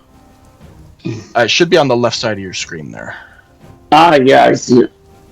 Monstrosity 2. Alright. I went ahead and added an extra 2 damage for that d6 there. They don't like us, do they? Take another shot at him. Okay. The Wendigos don't like us, do they? 21 will hit. The Wendigos do not like us right now, do they? It doesn't seem No. like it. They don't like anyone, though, do they? Not much is known about them. Alright. Go ahead and roll a d6 again. Damn it. 1 on 3. Alright. There you go. You got anything else for us? I'm going to... I think I'm going to move a little bit. One of them is... I'm How many Wendigos are there? Right now there's 4 going of to them out move. here. I'm going to move right over this way a little bit. Okay. And I think that'll be the end of my turn. Alright. So with that, we are over to you, Hugar. Alright. So, Are they all wounded? Hold on. Matthew, I need you to hold on a minute, okay? It's his turn. I can't hear him if everybody's talking at once. Alright. Go ahead, Brad. So I'm going to, if I move here, hold on. Whatever reason it took me off. If I move here, is that gonna, that'll put me in attack range, right? Yep. Alright, cool. So, let's see. I'm gonna move over there, and I'm assuming that this one is still facing Dahlia. Yep. So, from behind him, I will take a swing at him with my great in a downward motion as if I'm chopping a log. Alrighty. Go ahead and drop it on him.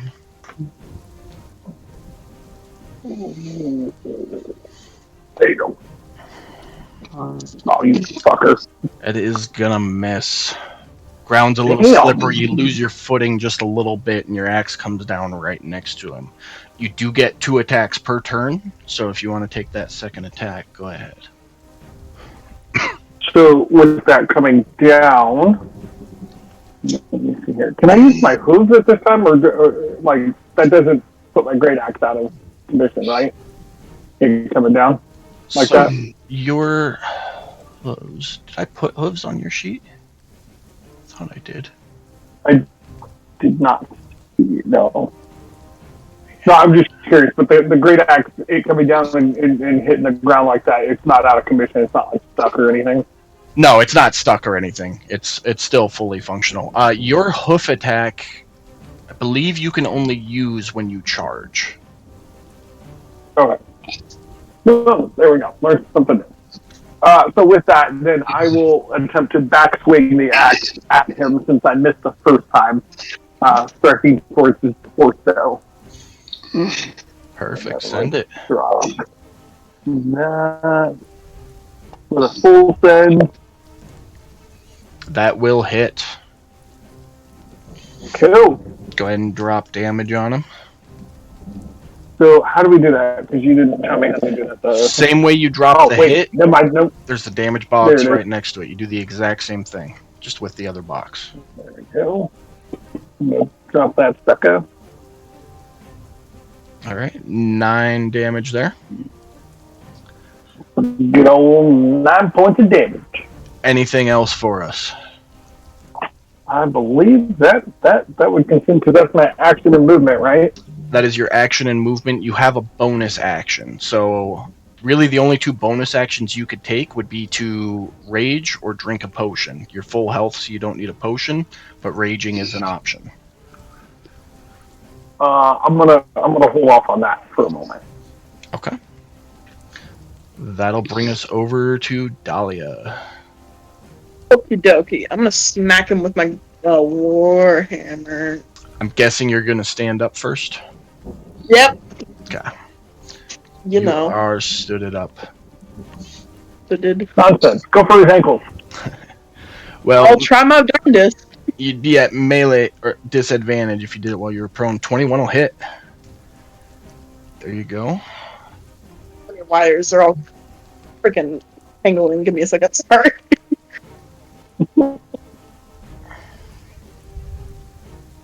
My computer is being very slow. There it goes. Oh, Go Heck quick. yeah. 8 damage. You got anything else for us, Dahlia? Nope. Alright, well that brings us back to the top of the order with Monstrosity 1. Let me see what he notices first.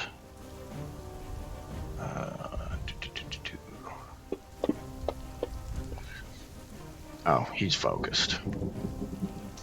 Alright, he's going to start with a claw attack for Belshan. Missing. Following up with a bite. Also missing. Monstrosity 3 is going to run over here, this giant centaur that just came out and whacked his buddy. And not enough to get a pounce. But he will attack with advantage because he is flanking. First claw attack is going to hit.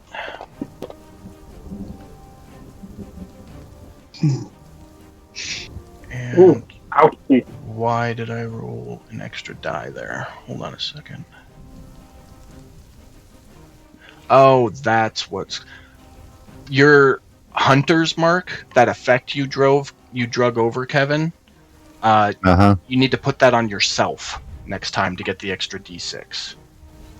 Oh, okay. I'm sorry. I put it on the wrong. Nope, it's Did you all take it off of there? It's all good. Yeah, I took it off the monstrosity. But Hugo, Okay. you're gonna get one of those points back.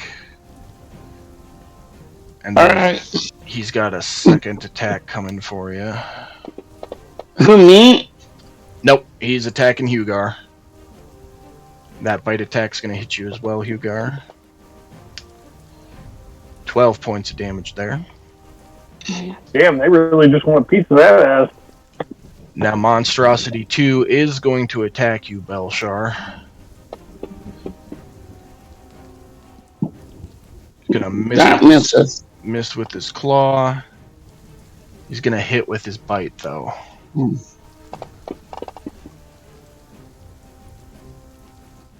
And number 4's turn. Not happy about trying to be impaled with an axe. He's got a claw for you, Hugar, which hits. I'm gonna This is like the fucking Terminator. turn around and try to take a bite out of Dahlia's leg, which also hits. Rude. 14 for you. And Belshan, you are up. I am gonna have to attack it because it attacked me. Alright, go for it. They are not happy about being attacked by us, are they? Nope. Yeah, no, they definitely came looking for you guys. Or maybe they stumbled upon you and thought you were food. Who knows? How do I roll? Same way you did last time. With that +9 It's not- button. Or the +6 button, sorry. You go Did that hit? 19 will hit. Go ahead and roll damage.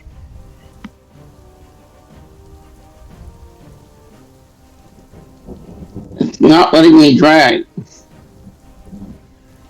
I got it. So either that or you can just double click it and I'll take care of it from there. Alright. So that's 11 damage on there. And go ahead with your second attack. Ooh. 13 is gonna miss. Oh. I'm gonna use my other potion because I need it. Alrighty. Drop that on you. That was your last healing potion there. Got you 9 points back. Am I back at full health? No, you are at... you're a little over half health right now. About 25? Yep. You've got 25 damage on you, so you've got 30 health right now. So I'm good then. Alright. I'm Kelris. gonna need healing though. This might be a TPK in here. Not happening. Alright, so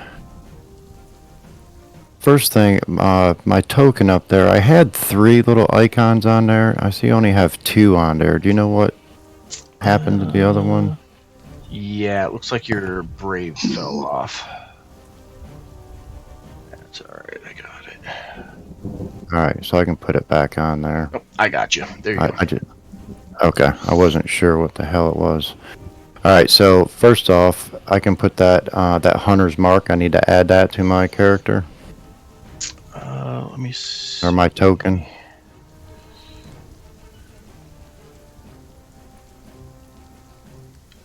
Thought I would put that on a chicken. How long? Yeah. Okay. Yeah, that's Supposed to be an hour.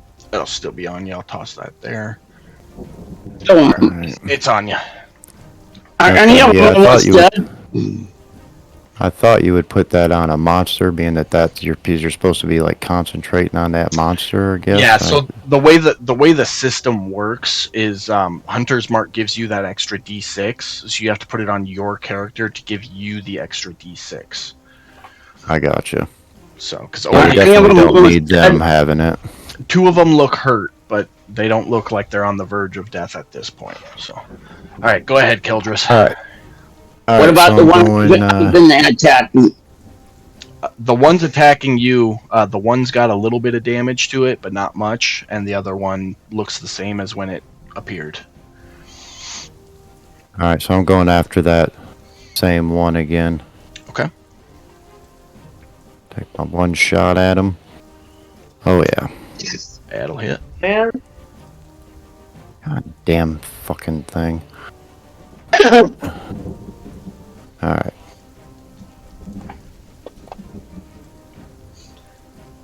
$16 There's the extra. He is looking rough right now. Alright, well I'm gonna try to hit him one more time and hopefully this will take his ass out. Ooh, I get to roll that again. Yeah, you do. Ah, fuck. 15 Nope, is missed gonna him. miss. Yep. Alright, you got any movement or anything else for us? Nope, I'm just gonna... You're gonna die pretty soon, you little bastard. That's it. Alright, Hugar. Oh, let me see what's going on around here. Does it understand English?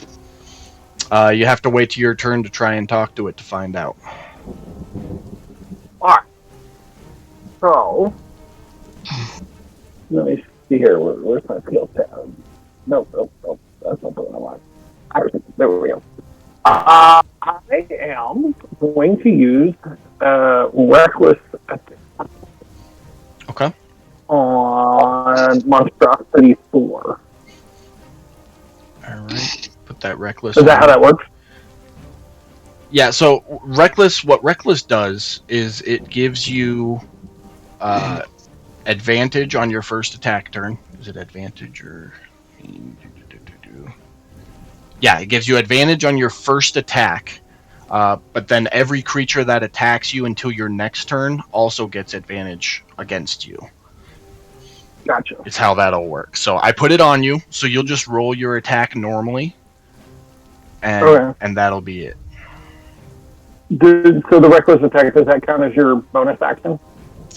No, that's not a bonus action to use. It's just something you can choose to do on your first attack of your turn. Awesome. All right. Let's see here. Let's do this. Okay. So I am going to swipe at Monstrosity 4. Yeah. Okay. With my great axe. I'm going to do a nice big old wind up, coming from the right to left, like a batter almost. Now let's go ahead and drop this. Boom. Advantage 25 will hit. Go ahead and drop damage. All right. They all deserve to die. Max sucker. damage 18. All right, and then you get a second attack as well. So as I'm following through with that attack, I'm just going to keep that momentum going and swing at Monstrosity 3 It's gonna die, the little bastard. Perfect. with my great axe here. So let's see here. I think that's the right one. We're going to drop that. And it shouldn't have been at advantage, but you would have hit either way. So go ahead and roll damage. Okay. Was that something I did? Or did I need to take that off? That's something in the system. Gotcha. Okay. Alright, let's roll some damage here. Please bitch slap the shit out of this guy. Max Thank damage God. again.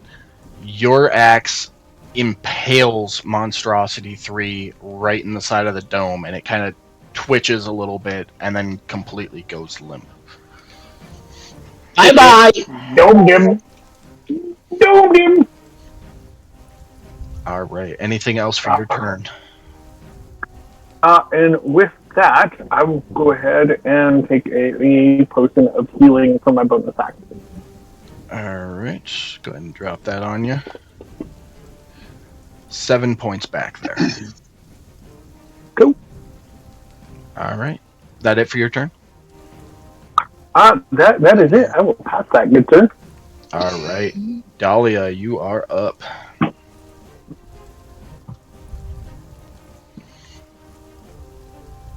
I am gonna smack Monstrosity 4 with my Warhammer yet again. Do it. Do it. Do it. Oh, That that's is so a sad. miss. So sad. Ouch. I think that's it for me. All right. Back up to the top of the order. Monstrosity 1's going to claw at you, Belshan, with a crit. No! It is going to be 19 points of damage to you. Am I dead? Nope, not yet. Monstrosity 2 is going to claw at you. A regular hit.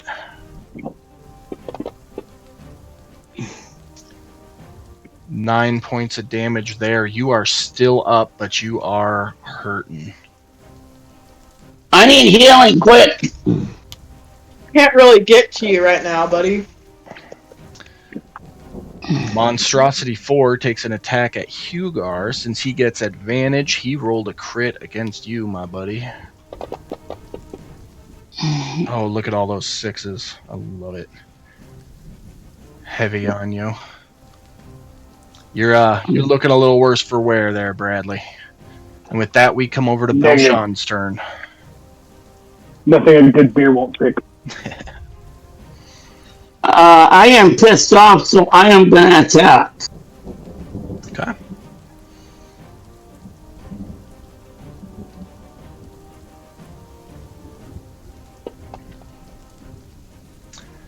That first one is gonna miss.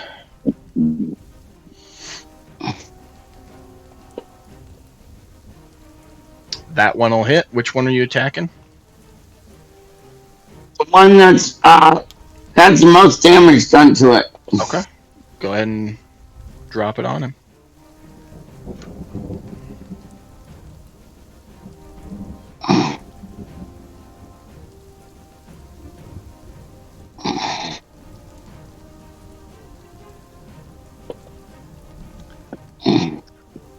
go.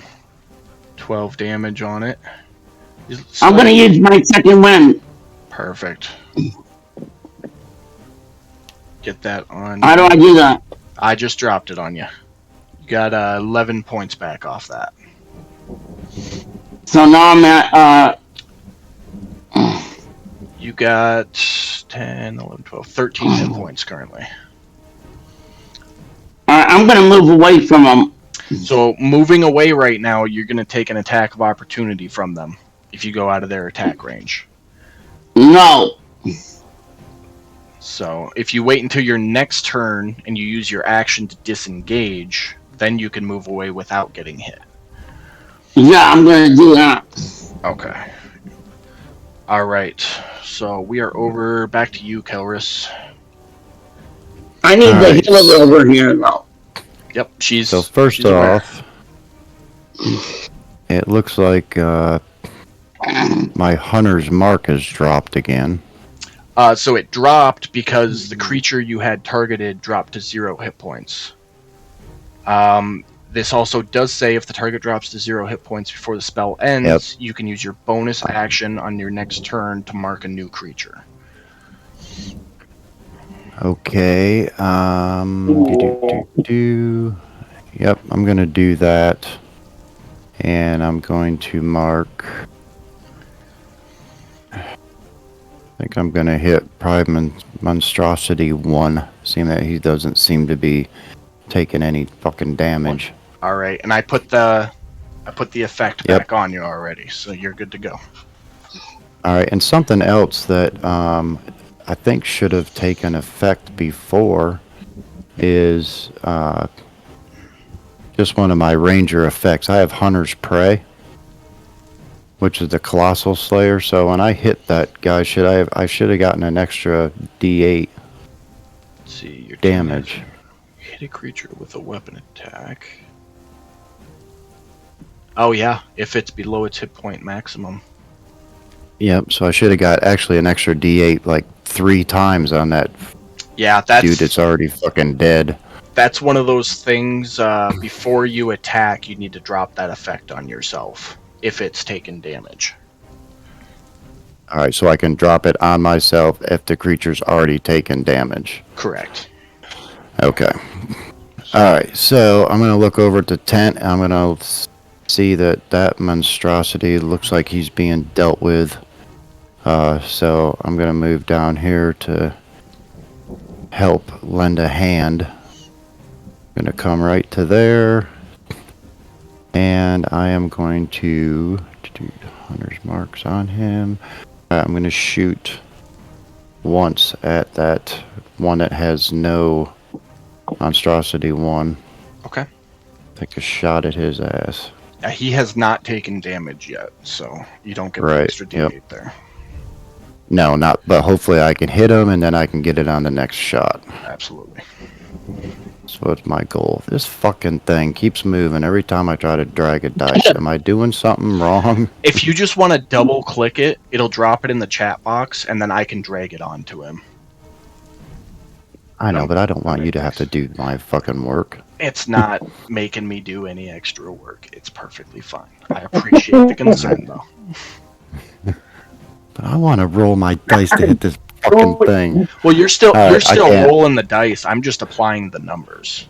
So 14. Oh, okay, I see you. 14's gonna Doesn't miss. hit. Yeah, alright, I'm gonna take another shot at his ass. That'll fucking hit the little There you bastard. go. Now, Oh yeah. now here's what I need you to do. Okay. I'm doing it. I'm Nope. doing it. Hold on, because there's a trick here with Fantasy Ground specific to get the crit damage. Yeah, no, that's cool. You tell me what to do, I'm doing it. I need you to left click and drag the damage and hold left shift as you drop it on the creature. Alright, so left click with the damage. Hopefully it fucking works and my screen don't move. Yeah, it did. Okay. So you'll click and drag like normal, but before you let go and drop it on the creature, hold down left shift. Hold down my left shift on my keyboard. Yep. And it didn't do it. Yeah, sorry. It's all I right. fucked up. Just go ahead and roll it normally. One more time. All right. So that'll be, and then I gotta give it 6 back. Roll a d6 for me. Actually, no, don't roll anything. Nope, that's good right there. So 22 points on the crit. Excellent. And my hunter's mark fucking dropped again. Yeah, I think that's something, I don't know what's going on with that.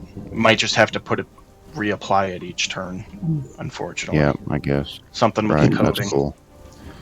Yeah, that's I cool. told you that little bastard's gonna die. Anything else for your turn, Oh. Kelris? Nope, I think I'm good. Alrighty, over to you, Hugar. Okay. Well, I am going to let's see here. Yeah, you know what? Let's just start out by taking a swing at this monstrosity 4 here. Are you doing reckless again or am- just regular? No, just regular. They kind of bitch slapped me last time, so I think I'm gonna take it a little easy. So Pros let and me cons, see here. man. Okay, Pros so and I'm gonna cons. I know, right?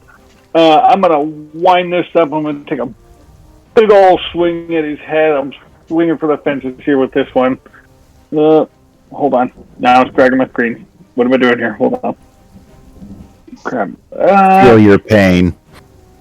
If you left click and hold in place and give it just a quick second, sometimes it keeps it from dragging when it's not supposed to. But a 26 is gonna hit. Hell yeah. Alright, let's see if we can knock this thing out of the park here. Big old grit. Drop that on there. Dude, that is the Ooh, third nice. time in a row Let's you've go! rolled max damage. Alright. Yeah, you take it out. No issues there. You still have 1 attack, your bonus action, and all your movement left. Let's see here. And a straight line shot to use your charge attack. If you were going I after was monstrosity. just thinking about that. And that's the one, Kelris, that was the one that was giving you problems, right? Oh, no one's giving me problems at all. Both of them. That's the one I just critted. Both of them been giving Sean problems the whole time. So. Oh, okay. That's the one I just critted. I just critted on him. Okay, so I am going to use what was that? The charge one? Yeah, That gives you the bonus attack? Charge is 30 feet, and then you can use your bonus action to make a hoof attack. It's anything in excess of 30 feet, right? Or is it just 30 feet? 30 plus. Minimum 30 feet 30 plus.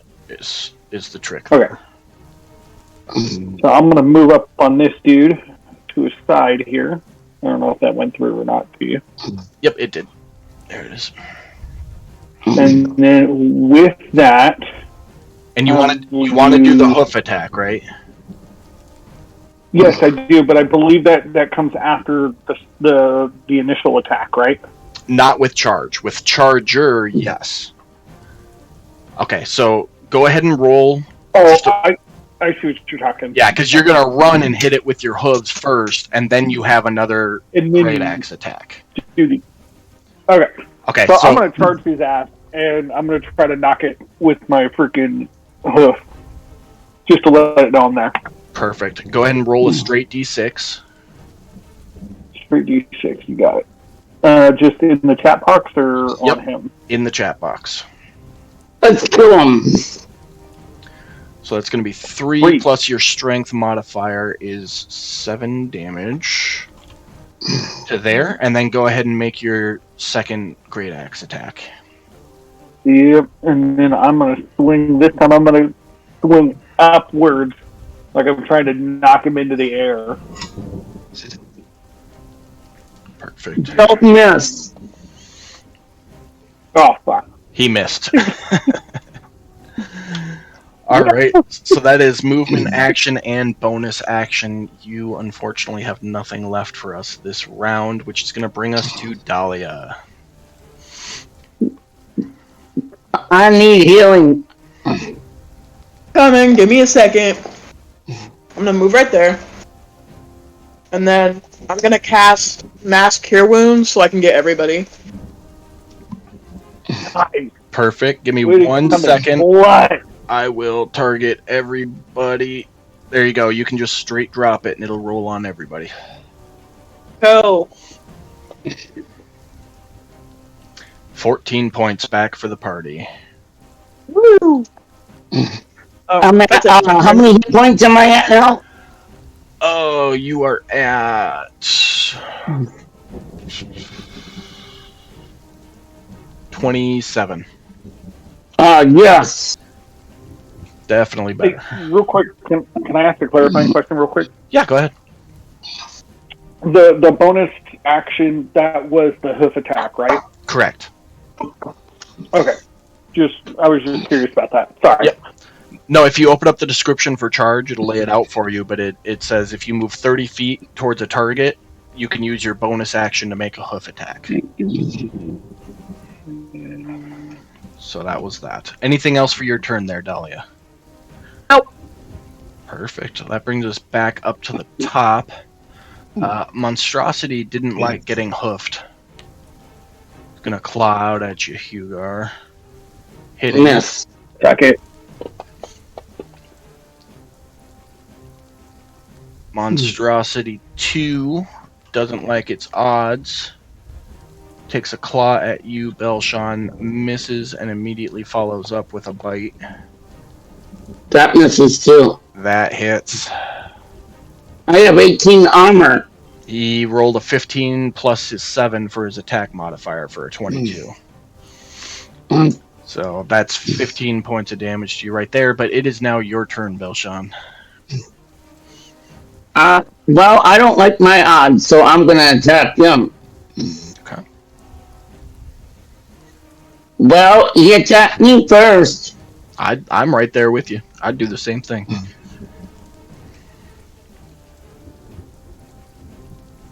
And I say to it, "You're gonna die, you little fucker."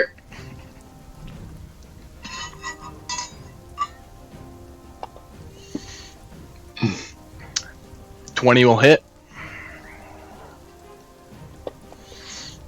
Ooh. 7 damage. Let me drop that on him. There you go. That misses. 13 is going to miss. He did not like that, did he? No, he didn't. He's starting to look rough. I can't disengage, can I? Nope, because you used your action to attack. Alright. Alright, Kelris, over to you. He is looking bad, isn't he? He's not looking horrible, but he definitely looks way worse than he did at the... He is not happy right now, is he? No, definitely not. He is not liking the odds of him winning right now, is he? No, he's hurting. Fighting. He's not liking the odds of this battle right now, is he? Alright, Kelris, what you got for us? Alright, I'm gonna move over here just a little bit.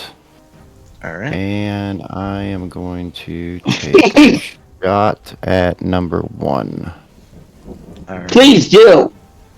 Alright, so now he's got... So before I shoot, I need to put, what the hell was it? Your hunter's prey. Hunter's prey. I got it for you. Yep. There you go. Okay. Excellent. Alright, now let's see if this thing will fucking work here. And you can only do that. You can only do that once per turn, so it's only good for one shot. Right. Okay.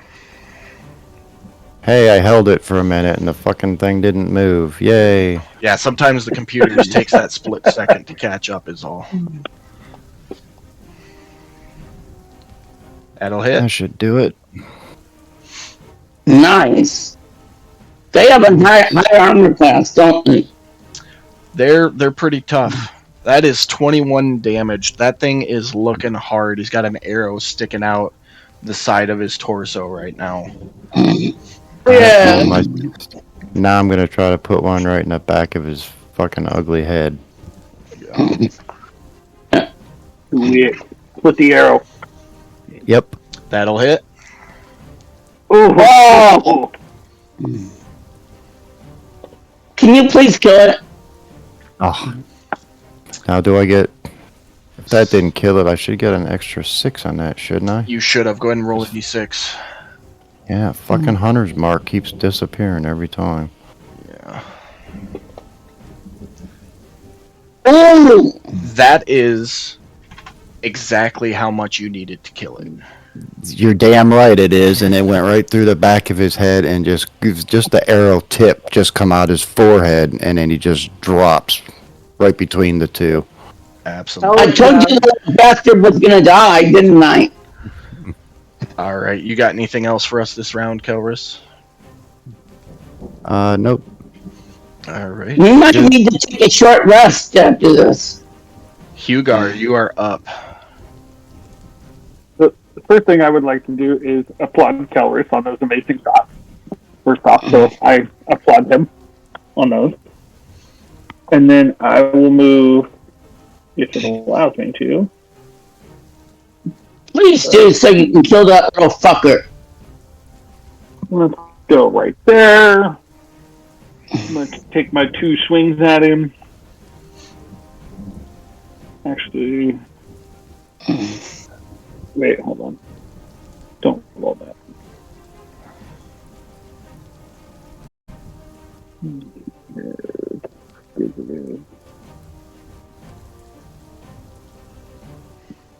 Let's go with I can use reckless attack, right?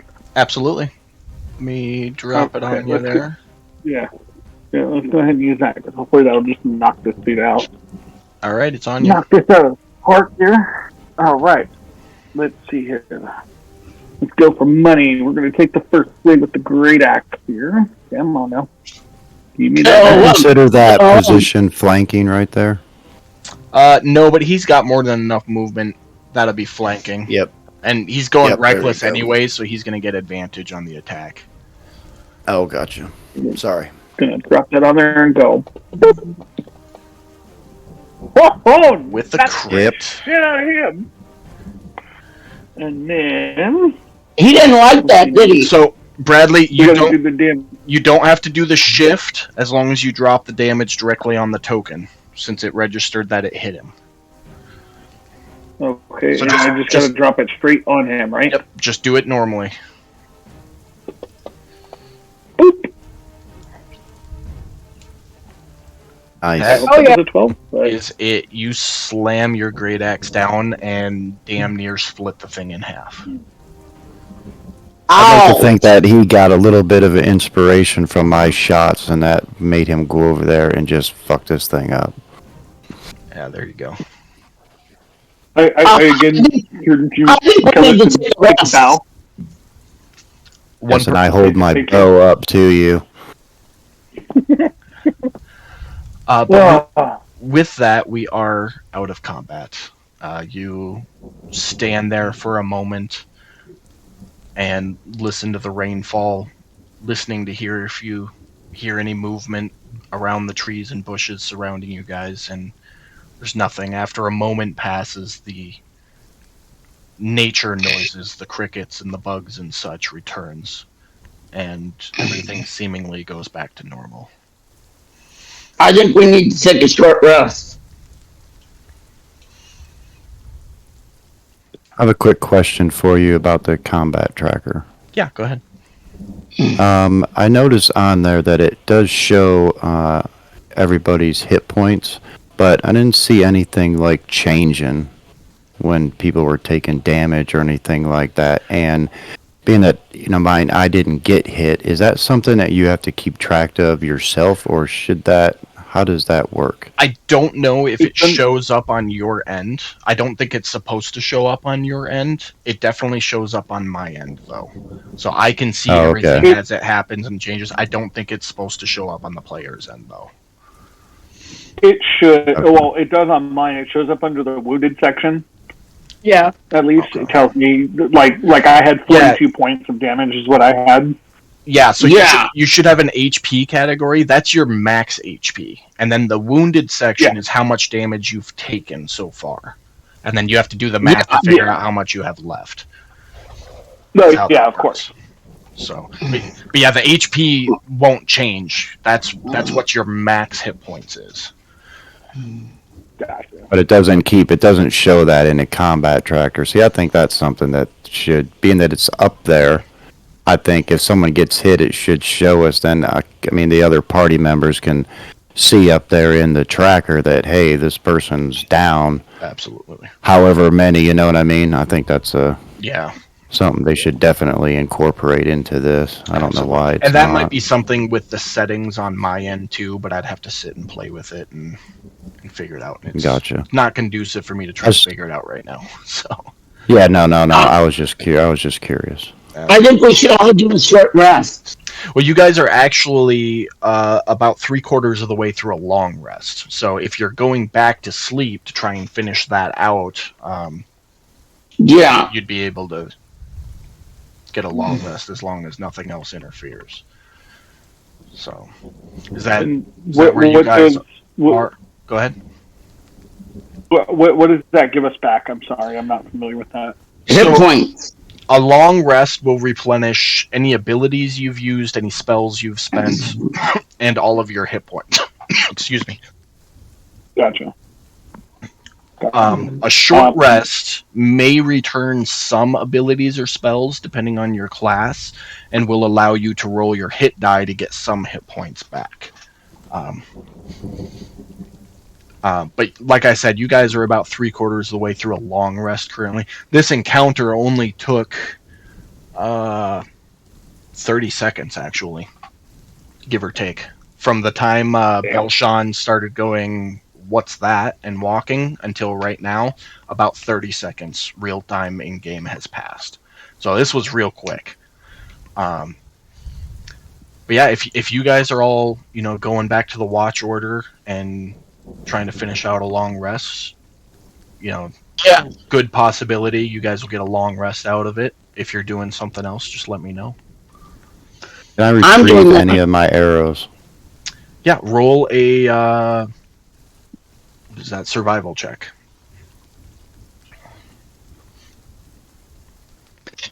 Do. I'm going back to a long rest. Ooh, look at that. Perfect. Yeah, you get all of them back. All right, now how do I do that on I already did it for you.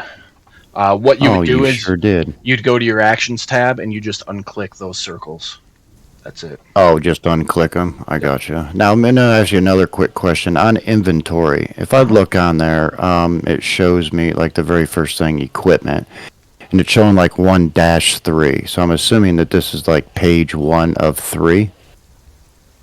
Is that right? Or Where are you looking? if I go to my inventory tab, Okay. the very first thing says equipment. Oh, that's your attunement slots, the 1-3. So the A with the triangle, okay. you have an amulet Yep, of health attunement. that you're attuned to. So that's how many attunement slots you have there. Okay, I gotcha. All right. I'm going to go back to a long rest. Okay. Yeah, you guys all, go back to the tents, continue through with your watch order, and the rest of the night goes without a hitch. And you do all get a long rest, so I will give that to you right now. And Yeah. And that was a tough battle. That is it for the evening. It is morning time now. We are going to pause here for just a moment, everybody. Bathroom break, refill your drinks, whatever you got to do. Say 5 minutes, and then we'll pick it back up from there, okay? Excellent.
All Is right. everyone back yet?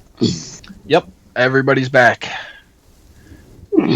We are good to go. All right. So, Kevin, what did you wanted to rewind the clock a little bit to right before you guys finished out that long rest. What did you want to do? I'd like to go investigate these bodies a little bit and kind of like look at their feet, see if those are the footprints that we been seeing by the camp and in the village, and if these creatures definitely have claws that could make those claw marks, and just to see if we could ascertain these are the creatures that we're after. Absolutely. So yeah, at a cursory glance, you can determine that the feet of these creatures do match the tracks that you were seeing. Um, Obviously, the sizes of them vary from creature to creature, but if anybody who wants to can give me a nature check to maybe determine some more in-depth information as you're investigating the bodies.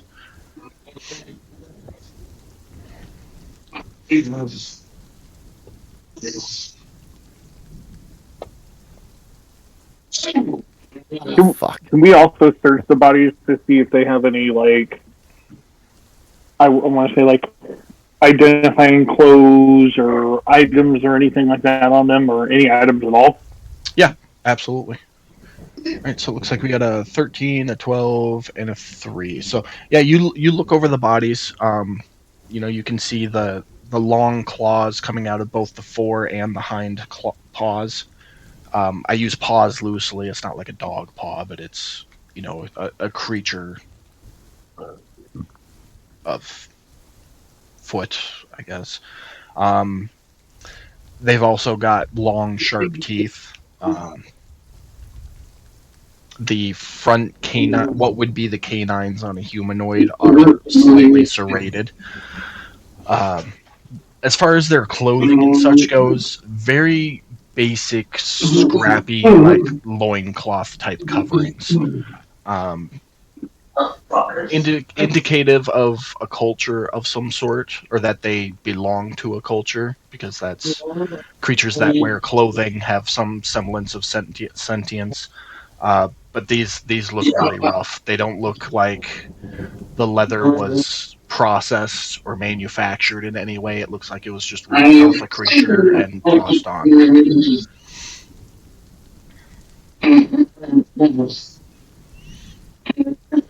Is there any kind of like symbol on the loincloth? No, no. Like I said, they look like they were just ripped off of whatever creature they came from or beast they came from and strapped on. And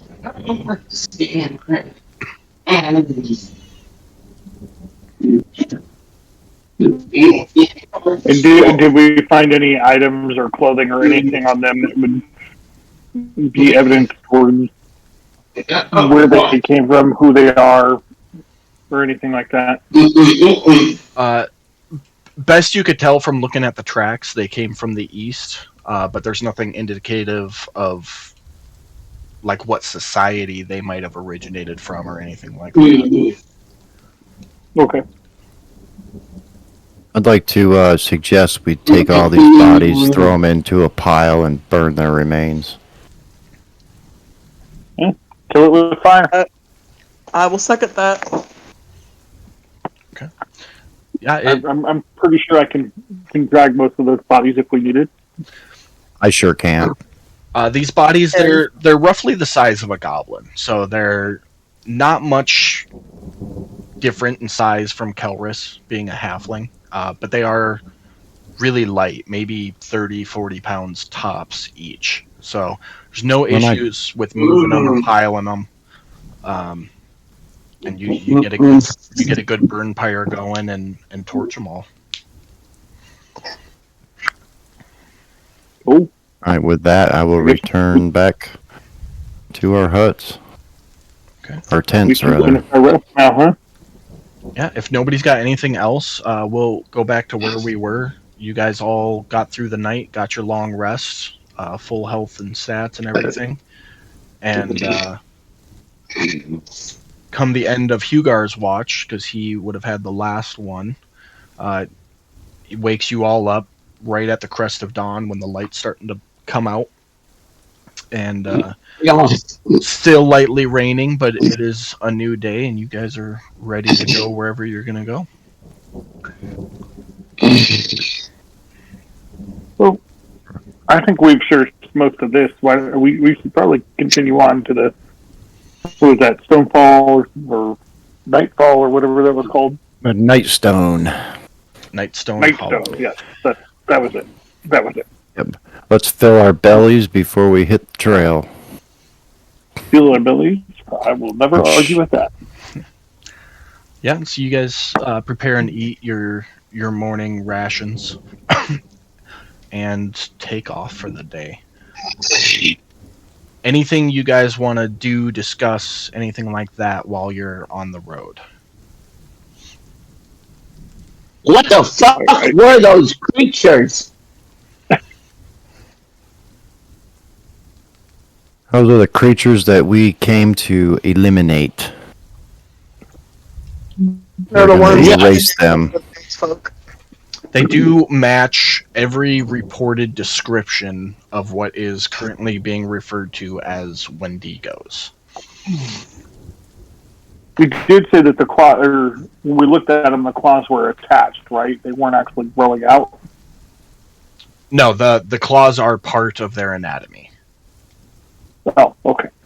Sorry, I misunderstood. It's all right. They were fucking ugly. Well, we're here to eliminate every one of them and bring peace back to this region. It's pretty prejudice. And I will lead the way against. Do you think that those were some of the ones that kidnapped the kids? I definitely think Maybe. those were the ones. Maybe. They did say They there might was even- about 6 of them. They might even been a scouting party. That maybe they're hunters of a much larger camp. Maybe they go out and, just like we would go out and hunt a deer and bring it back to our village. Maybe that's what they were, just merely hunters for a village. So we can probably expect to be more numbers in a camp. Definitely. At least 2 more, if I remember correct. Probably at least. So, And if these are this small, I don't really see a creature of this size hauling away. What is this campment of Goliaths? I'm pretty sure those are pretty tall beings. So these probably range in size, especially compared to the footprints that we've seen, being so different in size.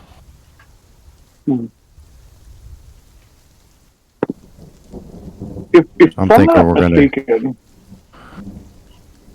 Sorry, go ahead. I just think we're gonna run into probably some bigger ones, and it might be a bigger battle or a harder battle in front of us. Yeah. I just wanted to ask, I believe when we were setting up this character, you said something about he had a good knowledge of the terrain around him, correct? Yeah. Knowledge of who had it. Remind me. Hugar. Okay, so Hugar, because your background as an outlander, you have it's called Wanderer. Wanderer, which is I'll read it out here for you. It says you have an excellent memory for maps and geography, and you can always recall the general layout of terrain, settlements, and other features around you. In addition, you can find food and fresh water for yourself and up to 5 other people each day, provided that the land offers berries, small game, water, and so forth. So basically, my mention there was just you had access to an area map, and you're pretty good at land navigation, basically. So you using all that information together, you could figure that you were in the general area of where the camp was supposed to be. That's all that. So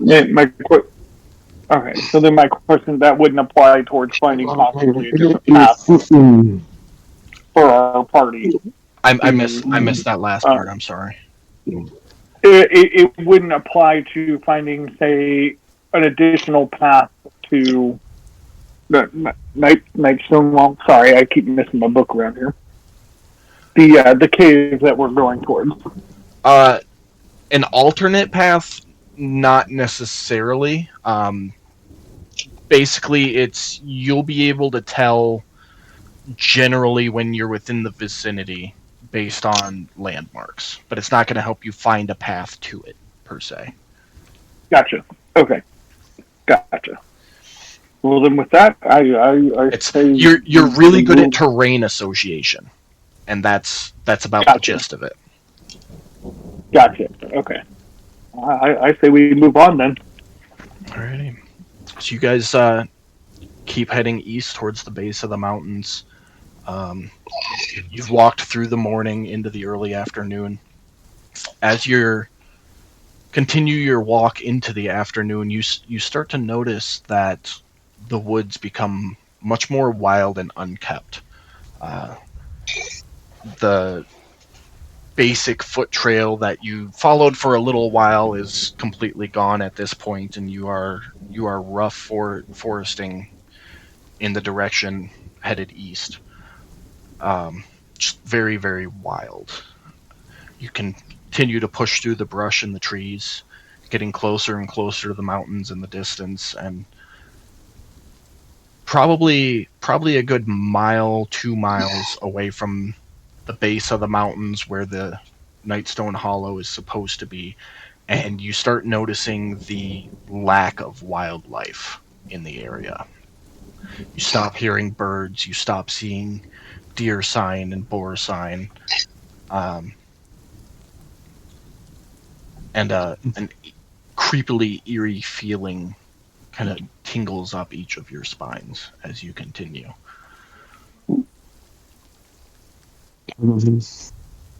You continue traveling, and a little while longer, you are in the area where Hugar believes the entrance to the cave should be. You have not yet found the entrance to the cave yet, though. Yeah.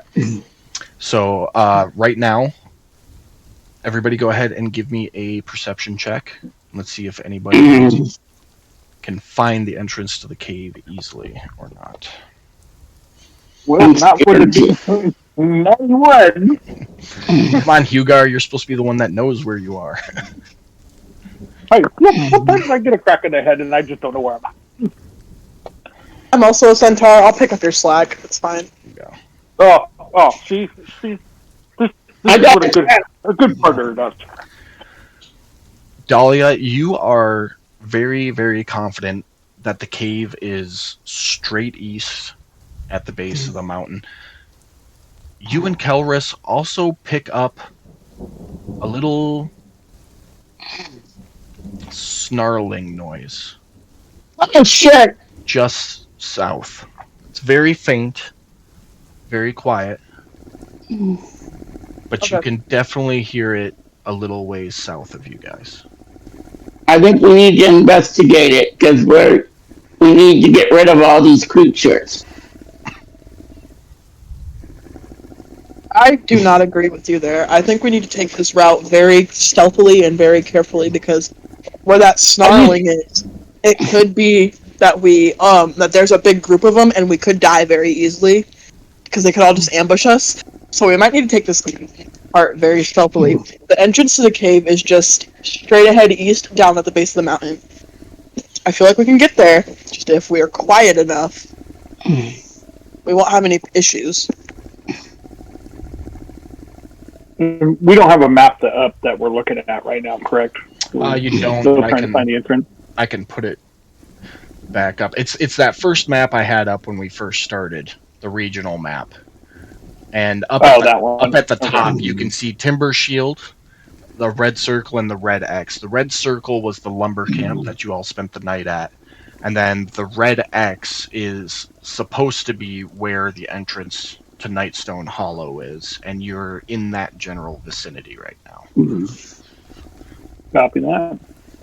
Well, my vote is that Dahlia saved our asses the last time, so I would say if he wants to go quietly, then we go quietly. So, Because we almost got our ass handed to us that last time. And I'm not trying to have Yeah, any of yeah. you guys die. this is very true. All right. So it sounds like we're moving forward stealthily. I need everybody to give me a stealth check to see just how stealthily you move forward. Of course I would.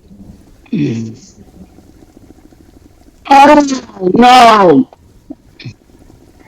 Give me 1 second. I got one too many things up right now. I wish I could re-roll that stealth. All right, let's see here. You said stealth, yeah? Yep. Perfect. So, Hugar, you guys have to keep checking for him because you forgot he was there. He was so quiet. The rest of you, as you try to move forward, Belshan, your armor being big and bulky, it's just hard to keep it quiet, having to duck under branches and stuff as you're walking. Dahlia, it's really hard with all the hooves to not step on every branch that's on the forest floor. Kelris, you do all right, but that's only because everybody else is being loud and you're able to not be as loud.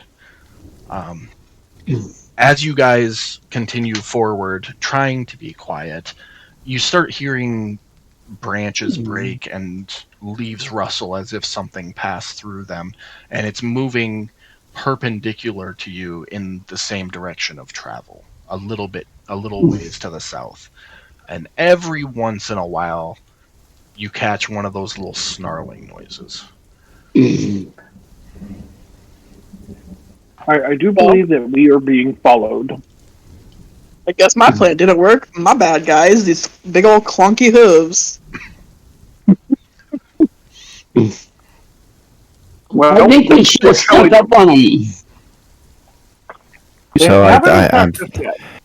I'm thinking of an idea here. Now, if we walk up to this cave, now we'll just say we can assume that however many of them may be in this cave. Now, do we want to approach this cave while there is something tracking us out here and be possibly be trapped in between the cave and whatever's out here? Or do we need to try to sneak around and maybe we can come up from behind whatever's out here? And possibly, I think we should maybe deal with this before we get to the cave. I agree.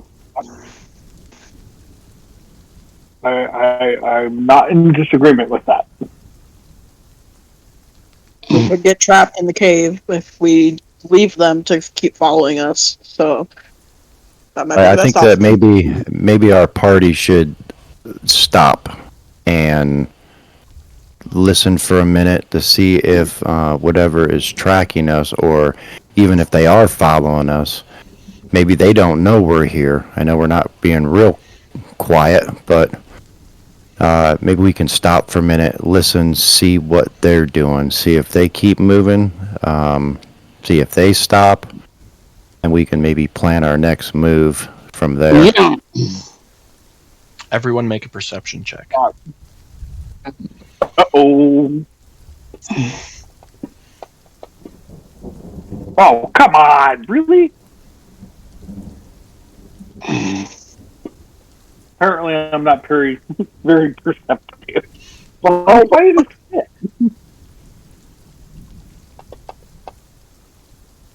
second. So, Kelris, you kind of reach out to you're like, guys, stop for a second. Just wait. This isn't working. Stop. And you all sit there quiet. You all sit there quietly for a moment, and you can hear a snap and some leaves rustle, and it goes quiet for a minute. And then a second later, you can hear another snap just a little bit farther, still to the south of you from where it came before. And another moment passes. Now you can hear some leaves rustling to the east of you. A couple more minutes passed.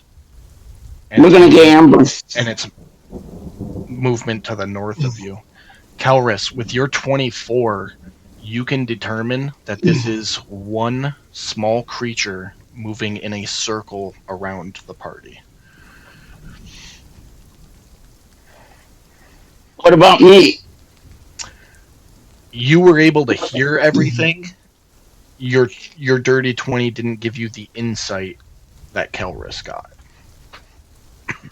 So you hear All right, guys, hear the noises, but you don't know how many creatures it is. Guys, I think this is trying to circle us, and it might be toying with us. I think we should maybe spread out a little bit, keep within sight. I believe it's just only one creature. I don't believe we have a party here. So maybe we can spread out a little bit and start moving closer in that direction. I think we need to see what this is and get rid of it, clean it if we can, before we move on. Agree. Do we want to keep the healer in the center? Keep the healer Definitely. protected? Definitely. I'll take the far right to east, the most east, Okay. and start heading north. All right. I will. I'll take the northern position. Start heading that way since that's. Where did you last hear it at? It was it passed in front of us to the east there, and then it went around, and it's up north of us a little bit. I think we It's need up north. to. Okay. Yeah, north Yeah, was the we need last to head place that you way. heard. Yep. Okay. Yep, we need to head then up that way. I will. I'll take the north point then, leading the group, and then if we'll keep Dahlia between all of us, and then Bellscott, if you want to take up the west side as we move forward. And are you guys trying to be stealthy moving north, or are you just moving? No, we're Stealthy. definitely stealthy in it. Okay, everyone, Stealthy it is. give me a stealth check again. Just warning everybody, don't expect myself to be that good again. That's all I've asked for. Why does it say I have disadvantage on stealth? Is your armor? Because of your armor. Yeah, that's one of the trade-offs for being a fighter or any type of melee. So, all right. So you guys start inching your way forward. Definitely quieter than last time, but you're still the occasional twig snapping underfoot and branch snapping back as you pass by. You get up to Kelris, where you believe the noise was coming from, and Oh no. you all kind of stop for a second and take a look around. I need everybody to give me one more perception check. I'm going to be looking for Come on, tracks. perception. Be looking for tracks also as I'm walking up through here. I have no idea, I got a but I'll 15. take 22. I'll take it. I got a 15. Good rolls, everybody. As you stand there I would listening, just like to point out I'm finally perceptive. Finally, finally, just wanted to point that out. as you stand there listening, all of you simultaneously hear Roll initiative. a twig break in the tree directly above you. And you look up and see a creature very, very similar in appearance to what you had fought back at the camp, but about a third of the size. Go ahead and roll initiative. I can't get to my character. I need help. It's in the tree. I can't get to my character sheet. I It went back. that's not something I can help you with, unfortunately. You'll have It went to. back to the. It went back to the camp menu. Yep, we're using that same map because I don't have just a generic force map, unfortunately, and we're just going to do So this in that top right corner of that. I cannot get to the character sheet. Did you close it out, or is it behind the map? It's behind. Okay, so left. I got it. There you go. Mm. I got it. Beautiful. All All right. right. So here we are in the woods, just out, not too far from the cave. You guys went looking for this creature, and actually walked and stopped right underneath it. You all rolled good enough. You know it is there. We are top of the order with Dahlia. Go ahead. It's above me, right? Yeah, the tree it's in is about 10 feet away from you, and it's about 15 feet up in the tree. I will actually put 15 there. So Is this another Wendigo? it looks exactly like them. It's just a third of the size of the ones you guys fought before. So it's smaller. Correct. I am gonna cast Sacred Flame on it. Okay. Ooh. Because why the hell not? It is Like going to it. succeed on its saving throw. So there is no damage on Sacred Flame when it succeeds, if I remember correctly. Yeah, no, there's no, Yeah. there's nothing. Why? Why do I suck at spell rolls? Okay. That's it for me. Well, that wasn't a spell roll on you. That was a saving throw for it to determine if it got damage or not. So, but that's it for your turn. Belshawn, you are up. The tree it's in is about 20 feet away from you, and it's 15 feet up in the tree.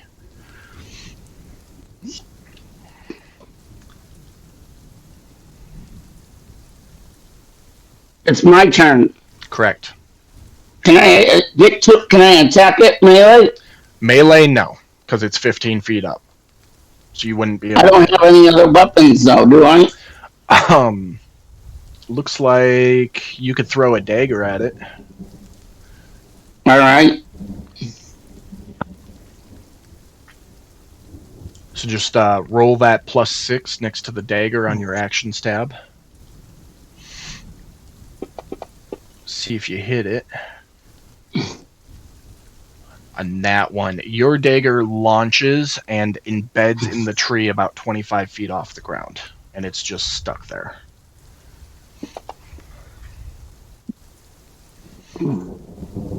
Oh, you only had one dagger, so you could only throw one time. Oh, sorry. No, it's I all thought right. I had two. No, it's all right. You only had one there. It's listed on your action tab twice. One of them is a melee attack, and the other is a ranged attack. It's only the one dagger, though. All right. Well, Anything else for your turn? Any movement or anything you want to do? I climb up the tree to get to it. You can definitely try. It'll be 20 feet of movement over to the tree, and then an athletics check to see if you can get up it. All right, I'll do that. Okay. Athletics? Yep. I am proficient in that. Sweet. Yeah, you're able to shimmy up the tree. You get about 10 feet up. You're on the branch, hang right underneath the Wendigo. All right. So Can I use my action surge to attack him? you could, yes. All right, I think I'll do that.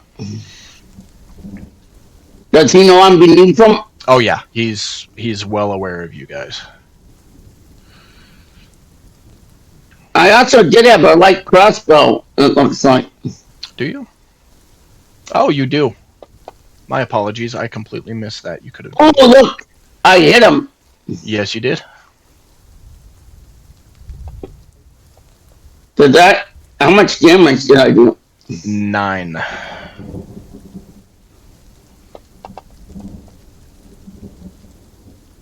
22 will hit. 14 damage that time. He is already looking rough. Alright, that's it. That For me. 22 points there. With that, Is he dead? Almost dead? he's not dead. He's looking pretty rough though. 2 big sword slashes across him. Kelris, what do you got for us? Alright, so I'm going to What's his health looking like? Rough. I'm gonna put Hunter's Prey back on. Should have that. And then bonus action, I'm gonna Hunter's Mark him. Okay. Yeah, he has 7 damage on him, it says. Let's see here. Colossal wound. Alright, and then I'm going to draw my bow and shoot it. Put an arrow in him. Try to. You said you did Hunter's Mark as well, right? Yeah, I tried putting it on. It didn't go on, but I see Sorry. you got it. I got you. Yep, I see it. Alright, so let me try to attack him. Please kill him. Oh, shit. I 13 missed. is gonna Take it. miss. Yep, another shot at him. Shoot him in the head this time. There we go. 25 will definitely hit.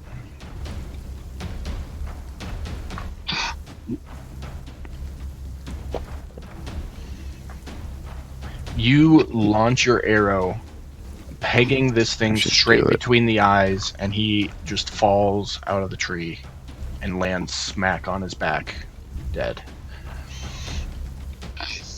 If he was, he said he was smaller, I would like to, if it's okay with the DM, I would like to shoot it through his head and impale him right there to the tree. Yeah, I'm here for it. That works for me. You made a Alright, so he living don't fall, he scarecrow. just, yep, he stays, bam, embedded right into the tree. Perfect. Beautiful. All right. What did he ever do to you? We are out of combat. Well, that wasn't very nice. What did it ever do to you? And a menace to this, territory, and we're here to cleanse it. And that's what I'm here to do. I am going to be a cleaner.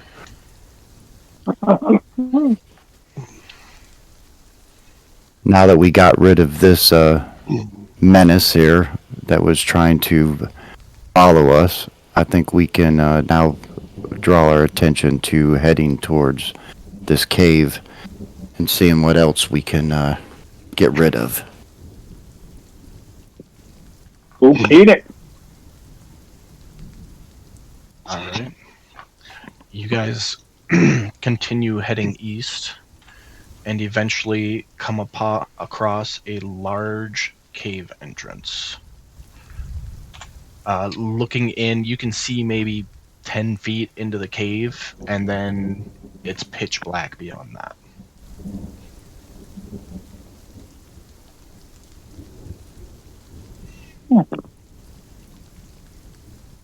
I cast light on a rock and throw it into the cave. Or like on a branch or something. Okay. Give me 1 second here. Put you all on the new map here. Okay. So this map We is don't going to... need that other map, right? No, you don't need that other one anymore. For me.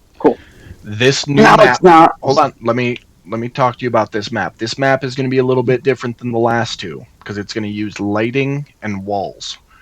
Your character will determine what, if anything, you are able to see in this cave based on your vision and any light sources near you. Alright. So I just gave Dahlia her light, and I will move you in. You throw that rock in, and you can just see the cave. It goes in straight and to the left.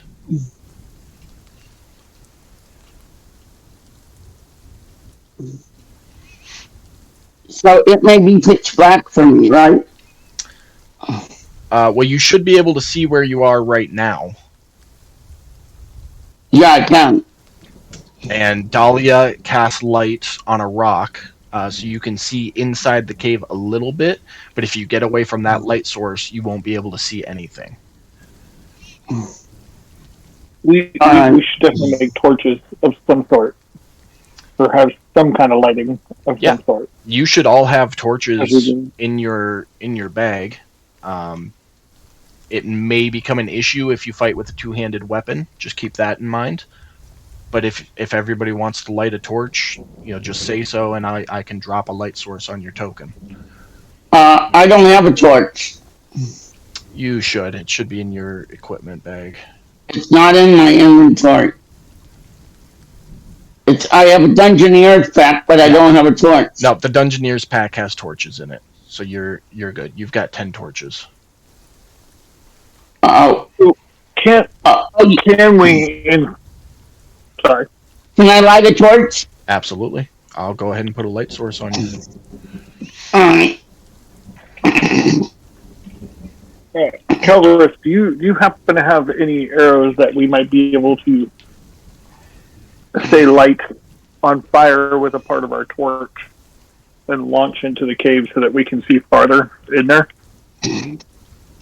No. I have plenty of arrows to do that with. However, let me say this. Would that announce our presence here? Oh, I did not think of that. Did not think of Maybe that. we want to try to keep maybe the light to a minimal and just move as we can. I'm not going to carry a torch. It seems like there's enough light here. I'm going to stay close to Dahlia and keep my arrows ready as we're trying to move stealthily and listen to see if we can hear anything, especially with this cave going in two different directions. Can we hear anything coming from a specific direction or not? Not from a specific direction. You can hear like rocks dropping and maybe some random chittering noises, but you can't pick out anything in particular coming from inside. Do we see any footprints or anything? There is a large number of tracks coming in and out of the cave. A lot of them Which direction? in and out of the cave. A lot of them look like the prints that the Wendigos have been leaving. And then there's also a couple sets of humanoid tracks. Any direction on which they're going in and out of the cave? They're everywhere. This is a highly trafficked area. Well, Must be Alright, where let's the move people in are a little hidden.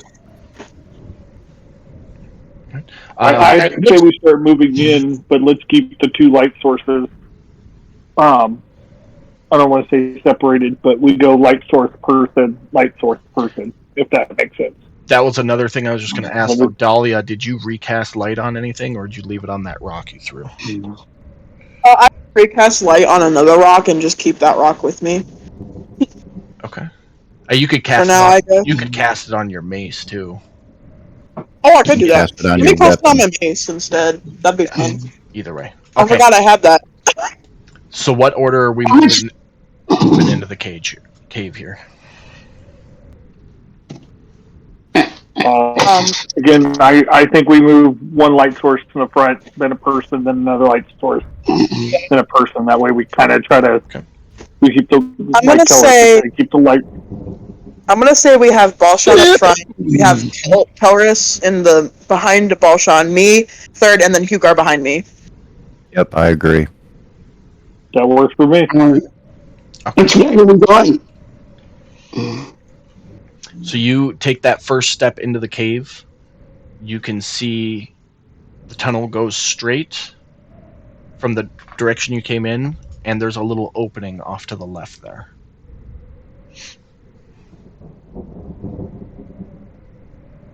So being on the map, we can see, I mean, I can see to the top that the one going straight ahead doesn't appear to really go anywhere. Yeah. Whatever you guys can see is what you can see. Okay. I suggest we go to the left then. If we don't see anything up in that area. Okay. And I am Say following we you. head to the left. All right, Belshon, And I tap. they're following you, so go ahead. Tap. There you go. Yep, I tap Belshon and say this way. Okay. The rest of you, I'll move your tokens in suit. Just working on the assumption you're all walking in a single file line, if that's cool. Yep, stealthily. Oh, stealthily. Everybody give me a stealth check. Well, not that we can be I too just say it. stealthily with a fucking light going. I had to say stealth. Oh, 13. Hey, I'll take it.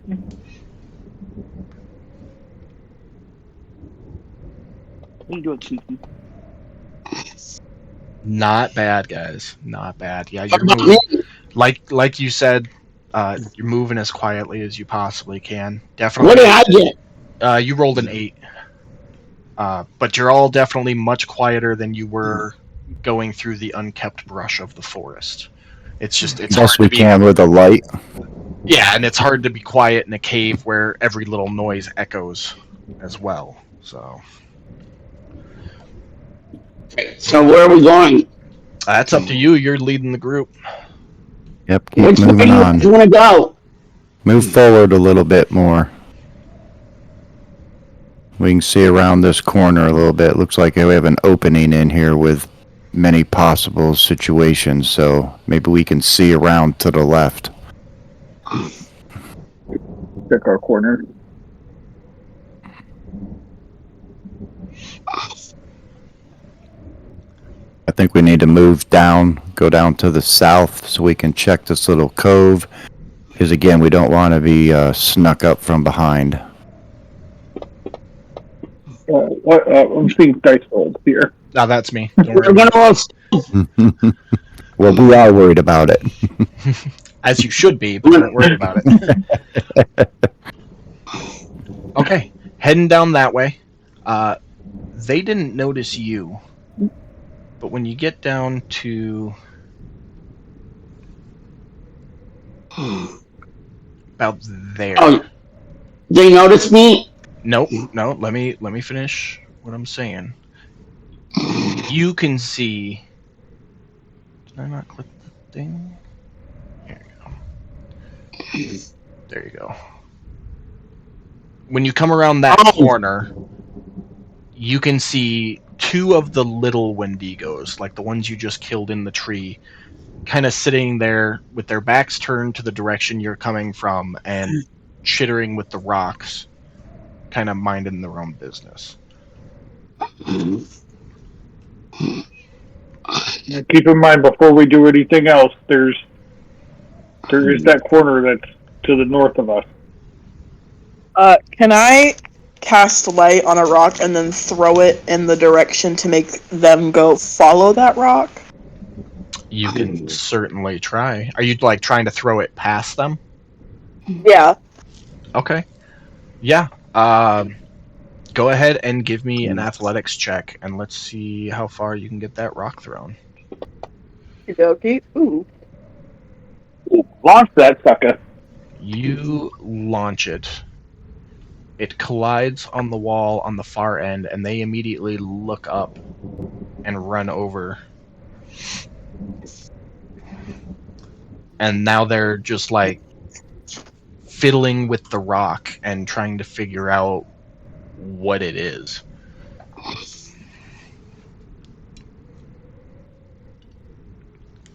I say we sneak up on them.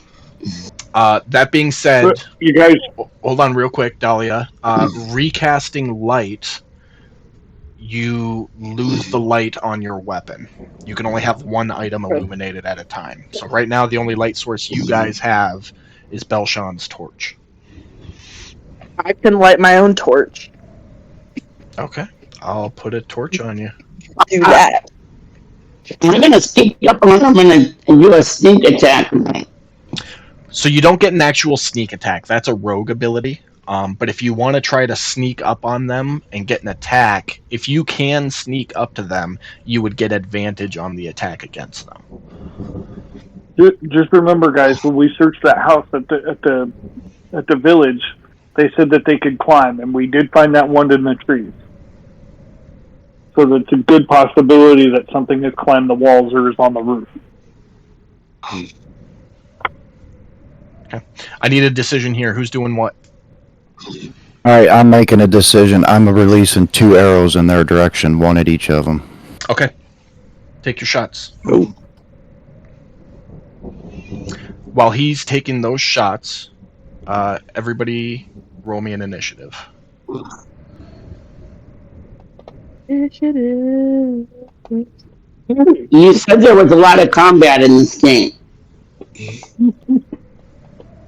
I do believe I put that in the description, yes. Oh, I want the first one. All right, there's my roll on the 1. I'm sure that hits. Just go ahead and roll the attack for both. Oh, yeah, that definitely hits.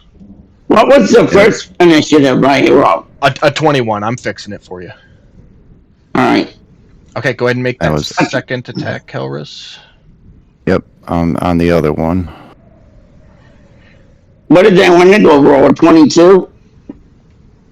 It's a hit. Yeah. Okay, go ahead and drop damage. The Wendigos aren't happy, are they? No, they're not happy creatures. Okay. So All right, now let me here, roll my initiative. They're not happy that we're in their cave, are they? no. Hey, that works out They want perfectly. us, That works out they want perfectly, us out of their Kelris. cave right now, don't they? That works out perfectly, Kelris, because that puts you at the top of the initiative order. This is going to be a surprise round for the 2 Wendigos, so they cannot do anything until all of you have gone through your turns. So Kelris, it's still your turn. That was your action for the round. So any bonus action or movement you want to do, you can do right now. I want to kill them. All right, so bonus action. I'm going to put Wait. Hunter's Mark Oh. on. Let me see. It probably don't matter. I'll probably do it on number 5. Number 5 is alive. All right, so I got Hunter's Mark up. Okay. Perfect. Anything else for your turn? I think I should have. Do I have Hunter's Prey up? No, I should have that Hunter's Prey up also. Alright, I got it. Alright, I should be good then. If he's wounded. So that Hunter's Prey doesn't go into effect until after they're dropped down below Correct. their max, right? They have to Okay. take a hit first. So, Yep. Okay, so I'm good. alrighty. Spawning 5 is Surprise. Belshan, your turn. I am going to attack the Wendigo. You can only move 30 feet. So let me see how far you are there. Yeah, that's not what I want to do.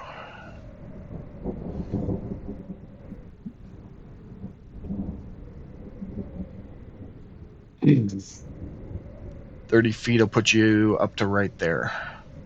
So you can't quite get far enough to do a melee attack, but as we remembered, you do have a crossbow, so you could take 2 crossbow shots at him. Alright. Or hold on. You can definitely take 1. I can't take 2? It has a loading property on it, so without crossbow expert, you only get 1 shot. I'm not crossbow expert. No. I thought they were. No, that's a feat you have to take. And you took the grappler feat. So, but go ahead and make a crossbow attack. Where do I do that at? The same way you do with your greatsword. You just do it next to the crossbow instead.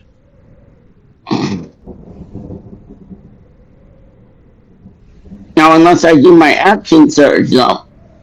You already used your action surge. You only get one per rest. So that is a nat 1 miss. You actually, the crossbow slips out of your hands and you drop it while it fires. Oh, Alright, so that's your movement. I'm not proficient with crossbow, am I? You are. You can use the crossbow. That's just the negatives. The negative effect for a critical failure is all. And all you gotta do is use 10 feet of your movement on your next turn to pick it back up if you want to try use it again. So. No, I'm gonna want to use my melee. Perfect. Anything else for this turn? You still have your bonus action.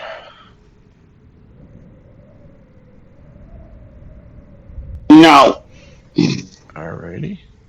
The other spawnling is still surprised. Dahlia, you are up. Kill him, Dahlia. Okay.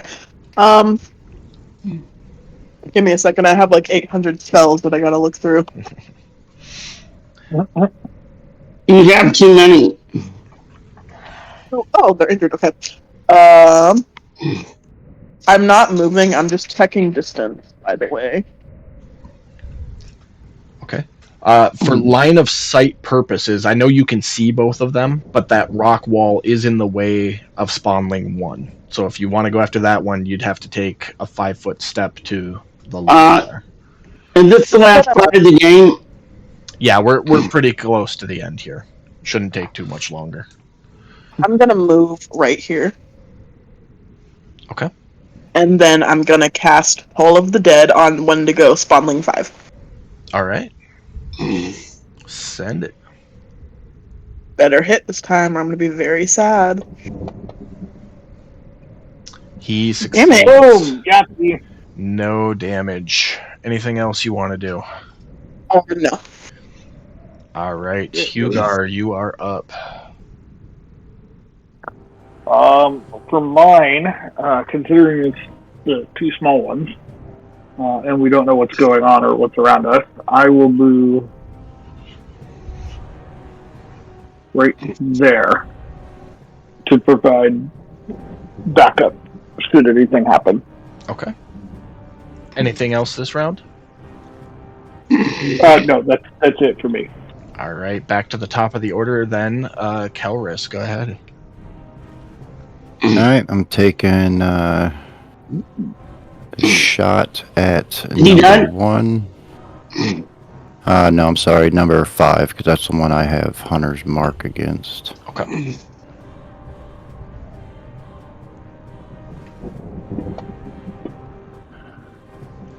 That will hit. Yes. Barely.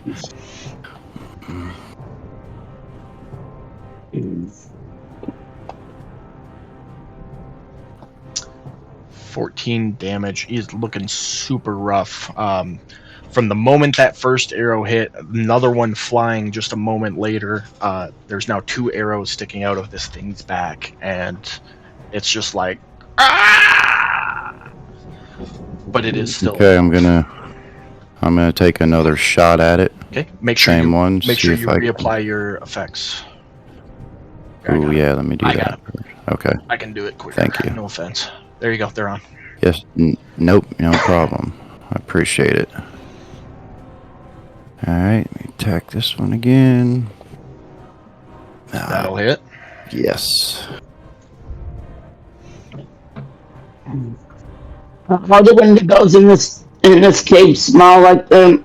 You'll have to go through the cave and find out there, Matthew. All right, that was enough to do it. That third arrow lodges in its back right at the base of its spine, and it collapses over, motionless. Okay, that's it. I'm staying where I'm at. Alrighty. Belshawn, you're up. I'm gonna go attack this Wendigo. All right, that's 30 feet right up to it. Go ahead and drop your sword attacks. How do I get my character sheet again? I think the issue you're having is you have to move your map. It's tucked back behind it. I got it now. Sorry. All good.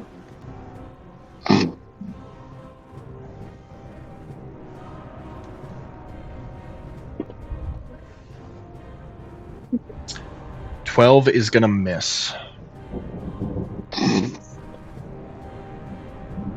16 will hit. Go ahead and roll your damage.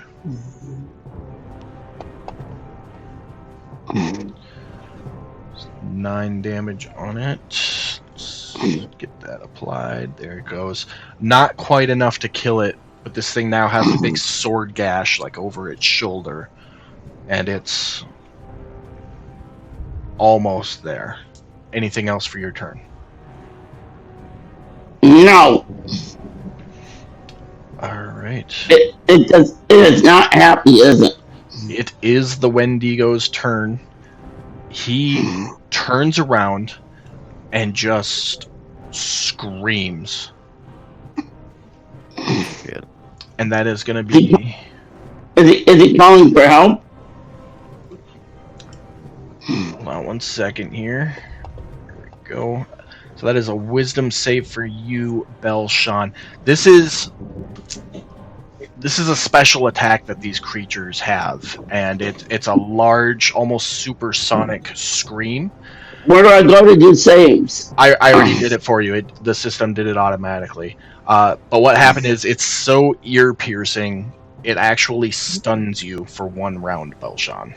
Did it work on me? It did work on you. Everybody else is just far enough away it didn't affect them. But you are stunned for a round. So I can't attack next round. Correct. And with that, Dahlia, it is your turn. I'm gonna use Sacred Flame on Wendigo Spawnling 1. Okay.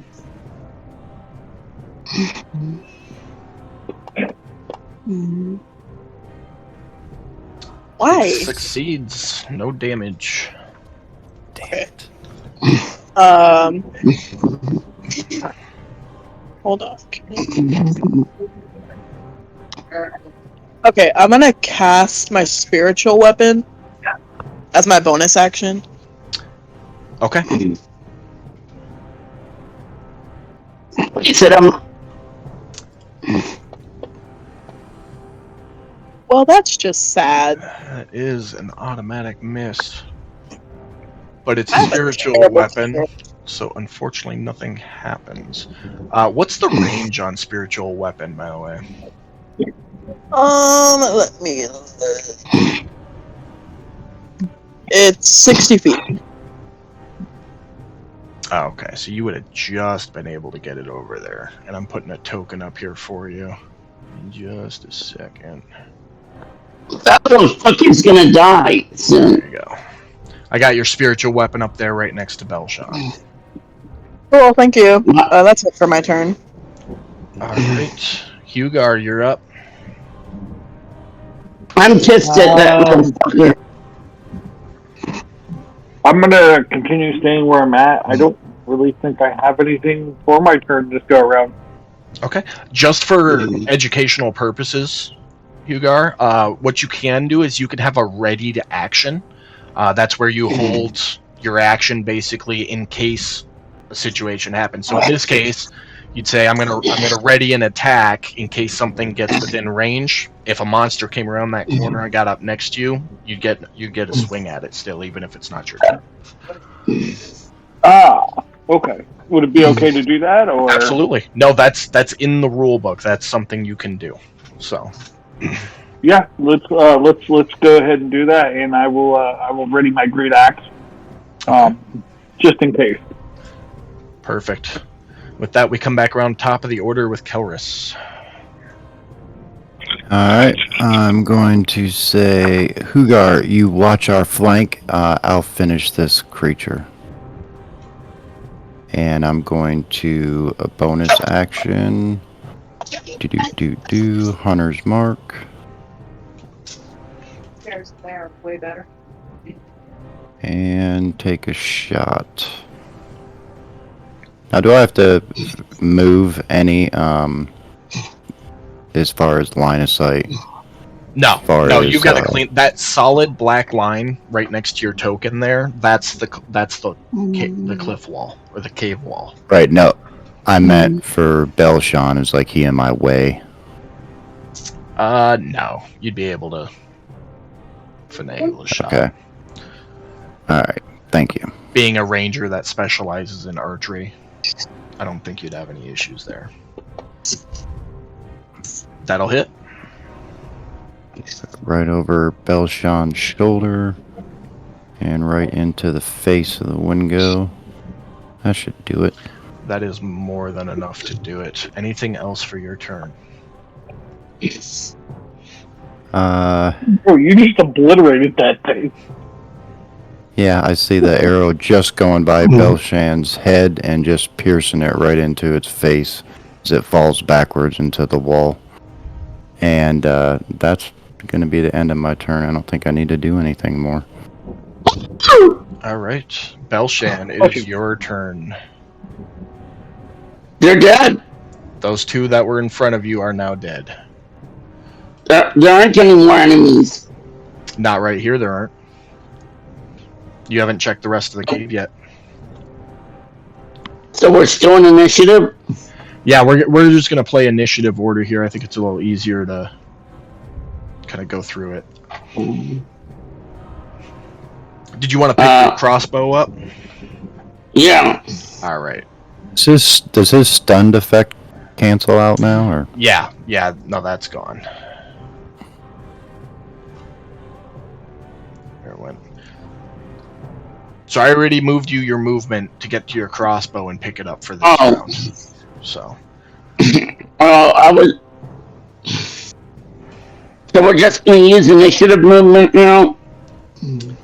Well, as your turn comes to an end.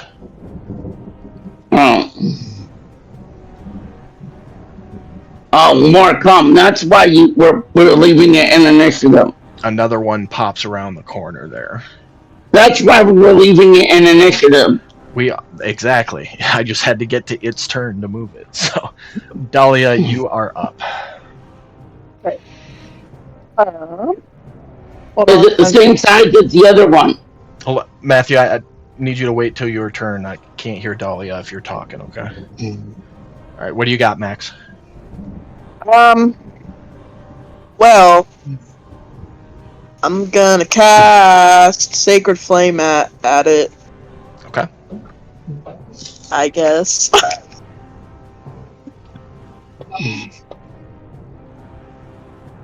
This game just hates me. Why is I'm just a terrible spellcaster? Okay. I'm gonna move down here to go pick up my spiritual weapon. So you don't have to pick it up. It is a bonus action to move it 30 feet on each of your turns. Oh, really? I didn't know that. Cool. I'll move it closer to... So 30 feet, you'd be able to get it up to there. Perfect. That works. All right. Anything else for your turn? No. Okay. Hugar. Well, considering the fact that we can see that thing, the light around there, is that going to put me at disadvantage in the light over there? It is in a low light condition, so any attacks on it with where it currently is will be at disadvantage, unless you have dark vision, but nobody does, unfortunately. So. Okay. So, however, what I would like to do then, if you ran up and recklessed it, the advantage you'd get from reckless would cancel out the disadvantage from low light, and you would just get 2 regular attacks at it. Gotcha. Well, here's what I would like to do. I'm going to stay in the light. Okay. For now. But I will pull out my javelin, and I believe I can use my javelin as a throwing. Javelin is a ranged attack. It will still be at disadvantage throwing it into low light, though. Okay. Well, let's not do that then. Let's since we just entered this, am I still at the ready with the great axe or no? Yeah, you can. I mean, so the way it works, if like on the last round you readied that attack action, coming around at the start of your turn this round, it's no longer readied because it's a new turn. But if that's what you want to do, you can re-ready that action for the remainder for the next round. Okay. Yeah, let's go ahead and do that. I will re-ready my great. Okay. It stayed just at the edge of the light, right there. So that would be the first one that it contacts. Sounds good. Anything else you want to do? That is it for now, my friend. All right. Kelris, up to you. Alright, so as I see this creature come around the corner, kinda, first thing I'm going to do is Hunter's Mark, Okay. the bonus action. You don't have to recast it. It's a bonus action to transfer the mark. Okay. And I'm going to take a shot at it. Okay. That will be disadvantage. That will be disadvantage. So the bottom left corner underneath the chat box, you'll see DIS. If you click that and then do your attack roll, it'll automatically roll the disadvantage for you. Oh, okay, thank you. The same down there goes for advantage too. So that is Ooh, a okay. natty 1. Which I get to re-roll. Oh, you do. That's right. I always forget So about do that halfling disadvantage. luck. That's why I love halflings. So you're not gonna roll disadvantage again. You're just gonna do a regular roll this time. Because you're re-rolling the 1, you're not re-rolling the whole roll. Okay, well, then does it really even matter? Because my other die was a fucking 2. It does matter, because if you roll a natural 1 again, something bad happens. Oh, yeah. Okay, well, then we don't want that to happen. No, we don't, but we gotta roll again. Yeah. But it's Okay, not, it didn't it's happen. not a natural 1, though. So, let's see. On a 2, that'd give you a 13. That does miss, unfortunately. Yep. Alright, so I'm going to take another shot at him. Disadvantage again. Do. Come on, big money, big money. That'll do it. There you go. Alright. Damage on his ass.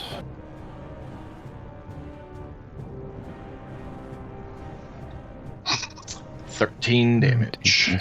6. Yep, looks good. Anything else for your turn?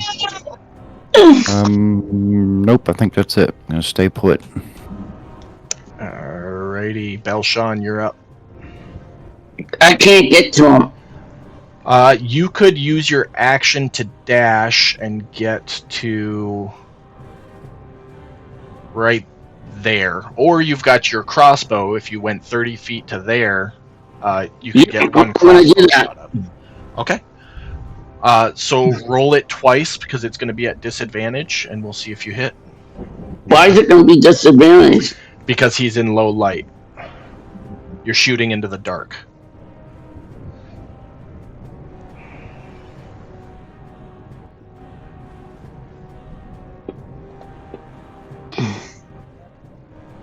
Alright, and one more time. Okay, so a 10 is going to miss, unfortunately. And you only get one crossbow shot, so I believe that is your turn, unless you've got anything else. No. Okay. How much longer is this game going to be? Not too much longer.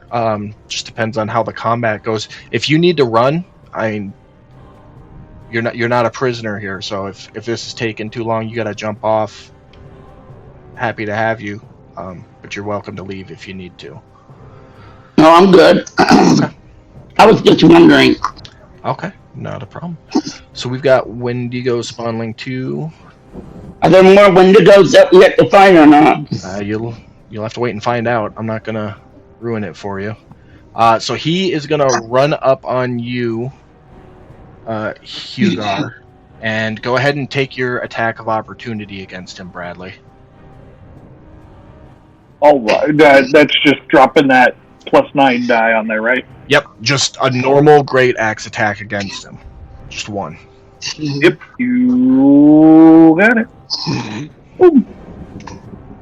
Ha-ha. You hit. So we gotta do the damage now, right? Yep. All right. Come on, big money. That is more than enough. That works perfectly. He was running at you and took a pounce, and while he's mid-air, you just baseball bat slice him in half. Not today. As he goes down, 2 more of those little Wendigos come running around the corner. Now I see why we're not out of initiative the rest of the game. And with that, we are on Dahlia's turn. They actually got a little bit farther. They are right on the edge of that light. Are they bigger than the other ones? Nope, they're still the same size. These are all those little ones. We're gonna run into any bigger ones. Yeah. At least I fucking hope not. We've got 30 feet for my bonus action. Alright. And then for my action, I'm gonna cast Sacred Flame again on Wendigo Spawning 4. Get him. Please don't miss. Do it. I'm trying, guys. He fails! Roll damage! Finally! Finally! Get him. 9 Yay! damage. Yes. Yes. It's a thing! Love it. Love it. Okay, Anything my turn. else? Perfect. Nope. Hugar, you are up. Which one is Let wounded? me see if I can do this. The one on the left is So wounded. if I move, I'm guessing that they're in light now, correct? Correct.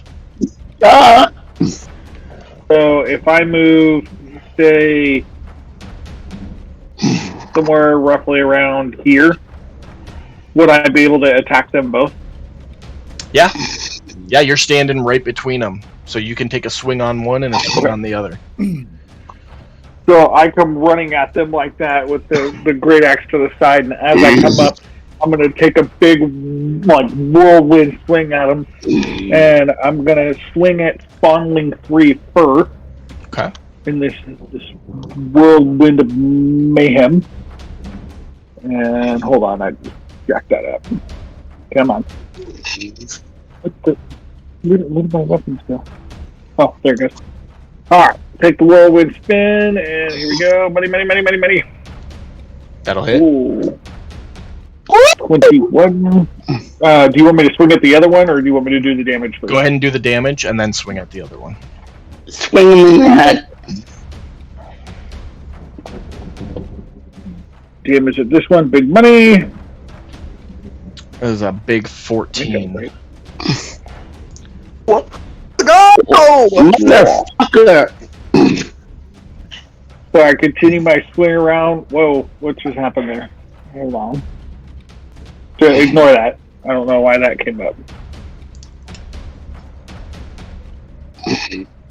There we go. So continuing the swing all the way around to Spawnling 4. Big money, and we get a big 19. That will hit. Hold on 1 second before you do anything there. I think you've got... Any shenanigans?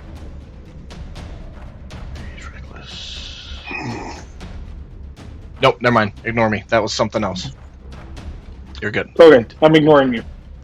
I'm ignoring you then, and I'm rolling for damage. Okay. Big money. Big money. See, I tell you, big money. It works. I tell you, every time. And something we both forgot there for a moment, you moved far enough that you can bonus action a hoof attack at one of them. Yep, you moved far enough. I only moved 15 feet, though. It's 30, isn't it? I thought one of them was shorter. Let me double check. Oh, yeah, it is 30. My bad.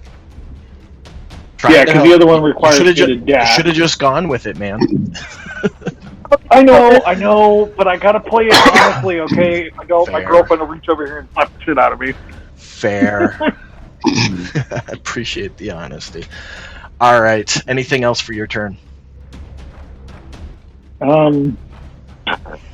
Let me see here. Yeah. That'll be it for now. Alright. Next up, Kelris. Alright, bonus action. I'm gonna switch Hunter's Mark over to number 3. And I'm going to attack it.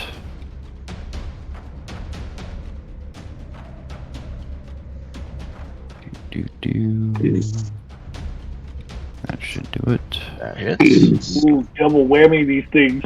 Oh my god, please do it. Please split them. Ooh, that's nice. Yo! Nice. Yes, there's one. Go! Alright, and now I'm gonna switch over to the other one with my other attack. Make sure you come on. reapply your Come on. effects. Yep. Damn it.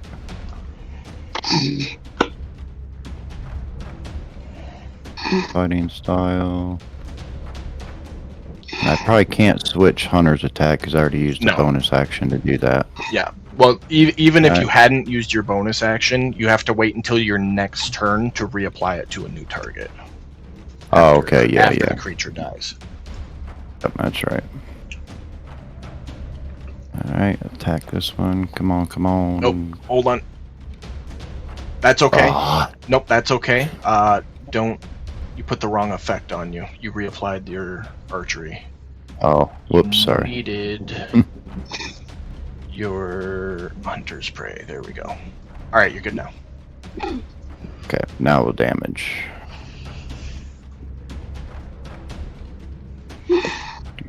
Do. Should split them Nice. Nice. That does it. I'm not gonna lie. Somebody needs to buy that man a tanker to ale.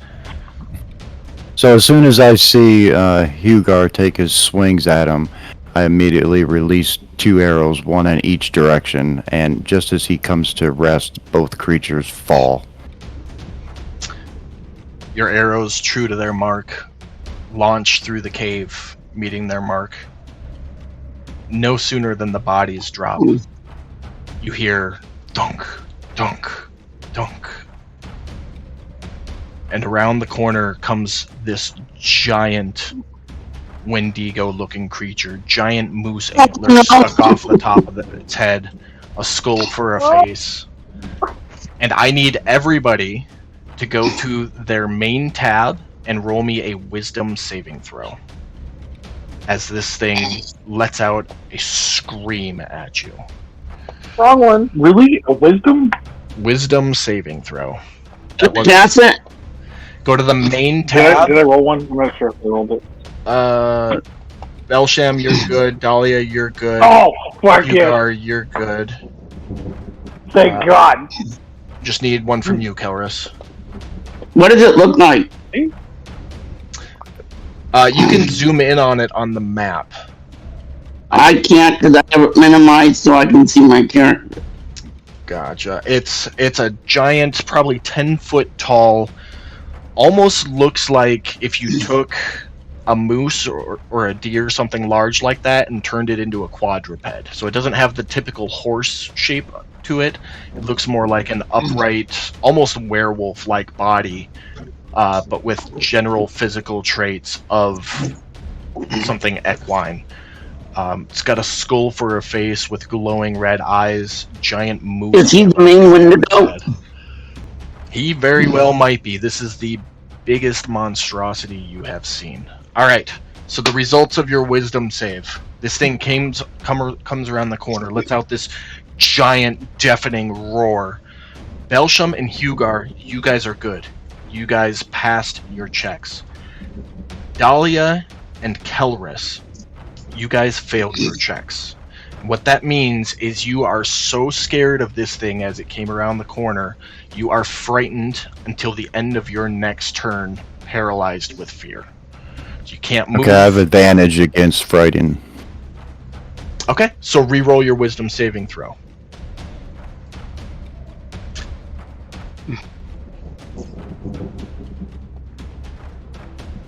Fuck it. Still failed.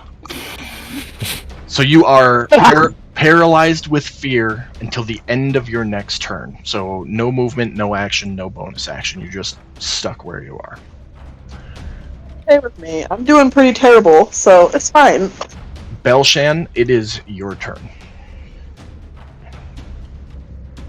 Can I get up to melee? You cannot get to melee range. 30 feet will put you about right there next to Hugar. Can I shoot him with my arrow? Yep, you still got crossbow range there.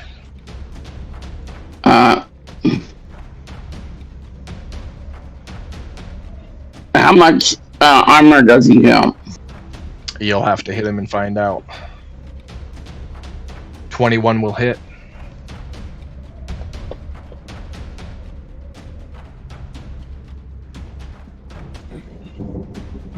What does that mean, partially?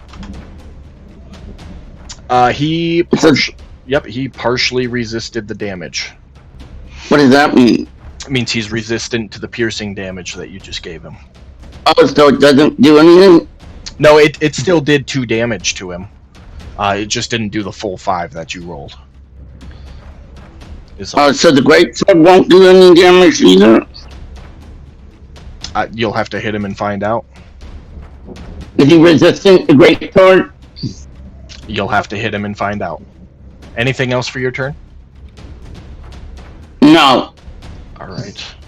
With that, it is the monstrosity's turn. Bring it. He steps up to you, Hugar. Hugar, Come over here so I can bitch slap you. get out of the way. And he Never. kind of leans down towards you and lets out a roar again. And as I roar back at him. Oh, that's fine. You can roar back all you want. As he does... let me pull this up. I didn't code something right. I apologize. Does a 14 hit you, Hugar? Are we looking at armor class? Yes. Yes. No, it does not. Oh, just misses. So as he lets out this roar at you, you can feel the ice on his breath. But you're seemingly unaffected from it. Dahlia, your turn. Can't do anything because I'm scared. That's right. I'm sorry. I forgot. No, it's fine. It's fine. I had a good plan too. Damn. All right. Save it for next. Hugar, it is your turn. Oh, yes, I've been waiting for this, okay? So, he wants to roar at me, so I roar back at him. In the meantime, I activate my rage over here. Because I am going to rage against the machine. Got it. Do I need to do anything for that? I already did it for you. Oh, you got it. So I'm going to rage, and in that rage, that bloodthirsty rage, as I'm screaming at him, I'm going to swing at him with my great axe. All right. Send it. 21 will hit. Hugar. And then, do you want me to do damage, or do you want me to throw the second one? Do your damage, then throw the second one. No. So damage to the first one. 15. It was resisted down to 7. Okay. Oh, come on! Okay. So that just pisses me off even more. Just I begin to just see red, and just the veins in my eyes are popping. Just as I'm raging at this thing, as I throw the second blow at it. Give me 1 second, because I don't think he should have resisted. That's okay. Nope, he definitely shouldn't have. Let me give him... Let's see, how much did that drop? 8. So... should be there. And let me double check Belsham's as well. Okay, so he was supposed to resist the crossbow bolt from Belsham. He should not have resisted your attack, though. And I think Okay. I've got that fixed now. Okay, second attack does hit. Go ahead and roll damage. Okay. Roll the damage here. Well, Perfect. And not the greatest, but I fixed it, so he took the full 11 there. All right. Anything else for your turn? That'd be all for my turn at the moment. We're back up to the top of I the mean, my veins are only like just straight pumping right now. So, Kelris, this is your first turn after being frightened. So you are frightened through this turn. I have a question about that. Yeah. Isn't frightened just disadvantage on any attack? So this specific type of being frightened leaves you paralyzed for 1 round until the end of your next turn. The standard frightened is disadvantage on attacks. You can't attack the creature that frightened you, and you have to move away from it. But this is a homebrewed creature, so he paralyzes you for a round, and that's it. Okay, I got you. Thank you for explaining that. You are welcome. Belshan, it is your turn. I'm assuming you, want to get in there for some melee. Is he resistant? You'll have to swing and find out.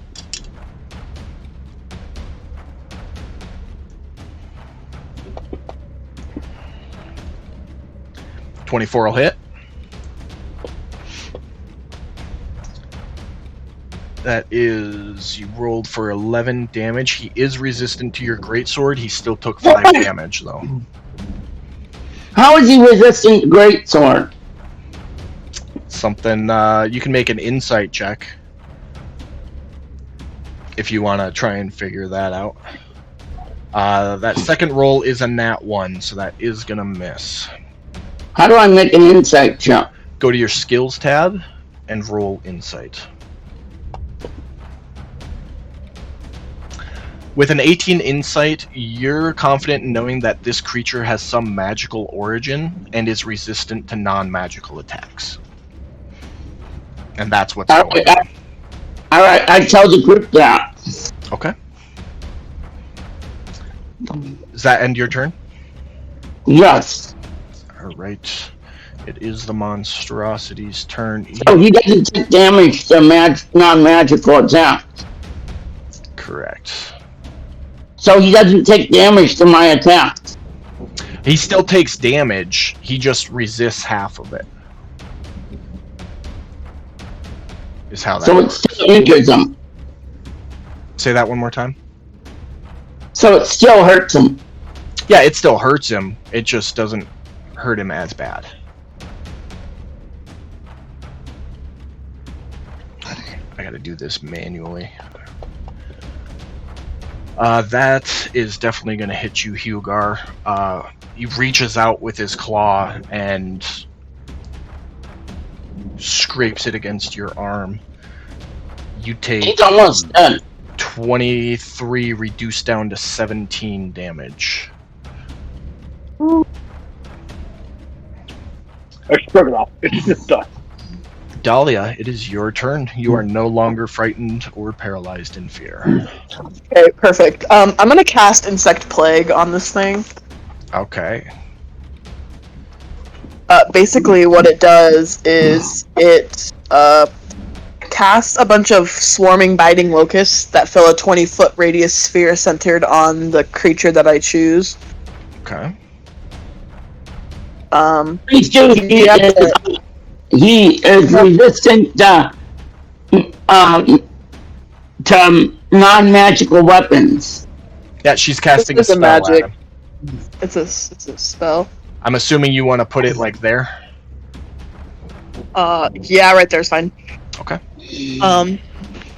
When the area appears, each creature in it must make a Constitution saving throw. A creature takes 4d10 piercing damage on a failed save, or half as much damage on a successful one. Creature must also make the saving throw when it enters the spell area for the first time on a turn or ends its turn there. Perfect. Go ahead and drop that save on him.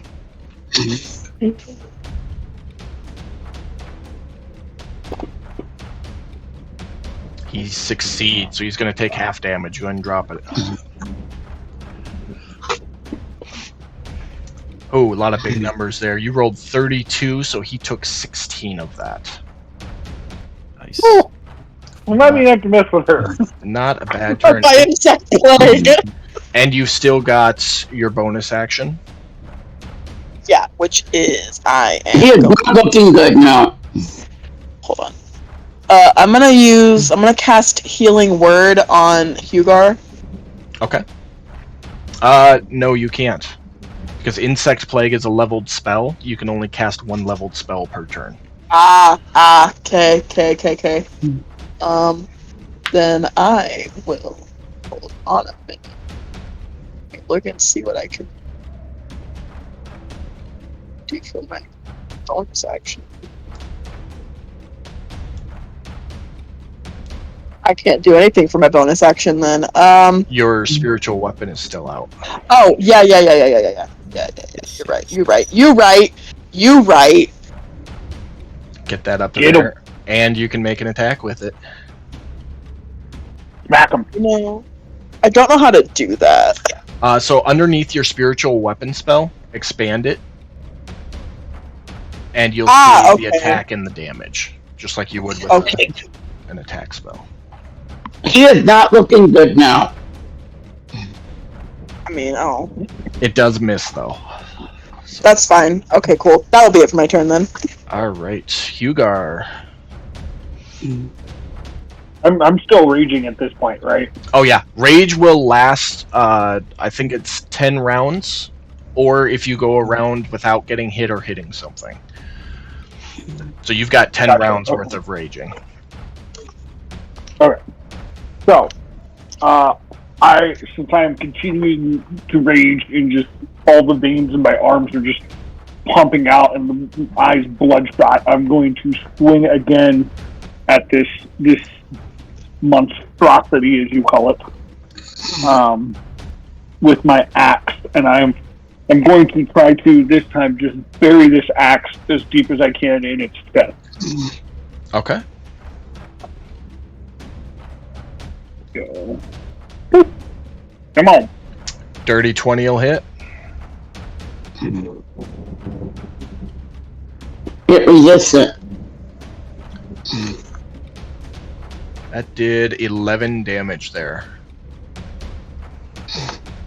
Noise. So with the, I'm guessing that just buries the axe in its chest. Oh yeah, Am I correct? you get a solid hit. I mean, it doesn't bury it to where you can't retract it and take your second attack. I mean, this thing is beefy, is the best way to describe it. So you hit, it sinks and nails some damage, but you are definitely able to retract and take that second attack. So for my second attack, I turn away from it as I just whip this axe out of its chest, and using that momentum, I spin a second time. This time, just burying that axe into its neck. All right, send it. Let's see what happens. Nat Nice. 20. Noise. Hell yeah. With the description, it works. Go ahead and drop damage. You don't have to do anything special to get that crit damage. Oh, low dice that time. 18 damage, though, as you swing. So and good. it only goes maybe an inch into the side of the neck. I mean, this thing's got some super tough muscle mass going on, but you definitely connect and nail some damage. And he's still up. He's bleeding and he's looking hurt, but he's still up. Anything else for your turn, Hugar? No, I mean, nope. I think that's good for me at the moment. All right, Kelris, that puts you up. Okay, so I shake my head a little bit to He's clear showing. this being stunned. And I bonus action my hunter's mark. So you would actually have to Overrun. recast it at this point because a full round is gone. You have to bonus action on the following turn to remark it. So at this point now the spell is gone. Okay, so I can just recast it as a bonus action, or is that one of my actions? It is a bonus action to cast. Yep, You okay. just have to mark off another spell slot is all. Okay. Hey, Taurus, I can It's do gonna- that. Alright, so then I am going to take 2 attacks at him. All right. First attack. I s- That'll hit. Damn it. Oh, yes. Alright. Do some damage here. 21 damage. Alright, and my second attack. Hold on, gotta put the. Just make my act look puny Oh. there. I got the Damn it. Colossal Slayer back on for you. Thank you. That's a pain in the ass having to redo that every fucking I time. don't know why it's like that, but it's all good. Thanks for catching it. That'll do it. 28 will hit. Ooh. And 12 damage. He is looking rough. He is bleeding from multiple places. He's not as upright Okay, I as am. he's not as upright as he was before. He's kind of hunched over now and looking a little sluggish. And if you didn't have anything else, Kevin, nope, that's it. all right, Belshan, your turn. I say to it, you're gonna die, you little fucker. All right. Or you big fucker. 21 will hit. Go ahead and roll damage. That is 12. He's going to take half of that at 6. He is still up. He is seemingly on his last leg. He's looking rough. Go ahead with that second attack. 18 will hit. Roll damage.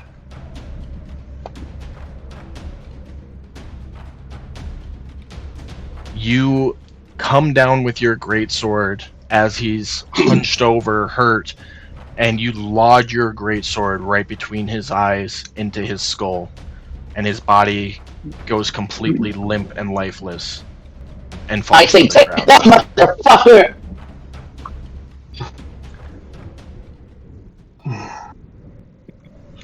And with that, there's no more indications, noises coming from the cave. We are out of combat. Heck yeah, man. As you continue If you your search through the cave, you eventually come upon 3 adults and how many was it? 10 Goliath children huddled in the back corner of a cave behind some type of makeshift barricade that takes you all of 30 seconds to get through. You gather Is one of the children. kids Ronan? One of the kids is Ronan. Excellent. Looking a little rough. Some of the rest of them, most of them actually look malnourished. Like they've been there for upwards of a week or 2. You gather them all together, provide medical care, food, and such, and escort them back to the village where you're praised and honored as heroes. Celebration that evening thrown in your honor. You spend the night in the village before heading back to the kingdom to report on what you encountered, what the creatures were, what they were like, what they were capable of, and wait your next mission. Congratulations, everybody. You beat the one-shot. Hell yeah! Sweet! Excellent. Good job, They were party. ugly motherfuckers. Yeah, they were. good job, guys. I took I saw a design online for the Wendigo, and I took it and homebrew twisted it into my own little creation. I think they might have been just a little bit overpowered for level 5 characters, but you guys managed to pull through. Did pretty good. I don't know, man. I feel like we were throwing some big hits out there. Big Boss was pretty easy to kill. Yeah, he wasn't too bad. So, bigger targets are easier to hit, so it was a lot easier for you guys to get hits on him than on the little ones that are small and squirrely. So,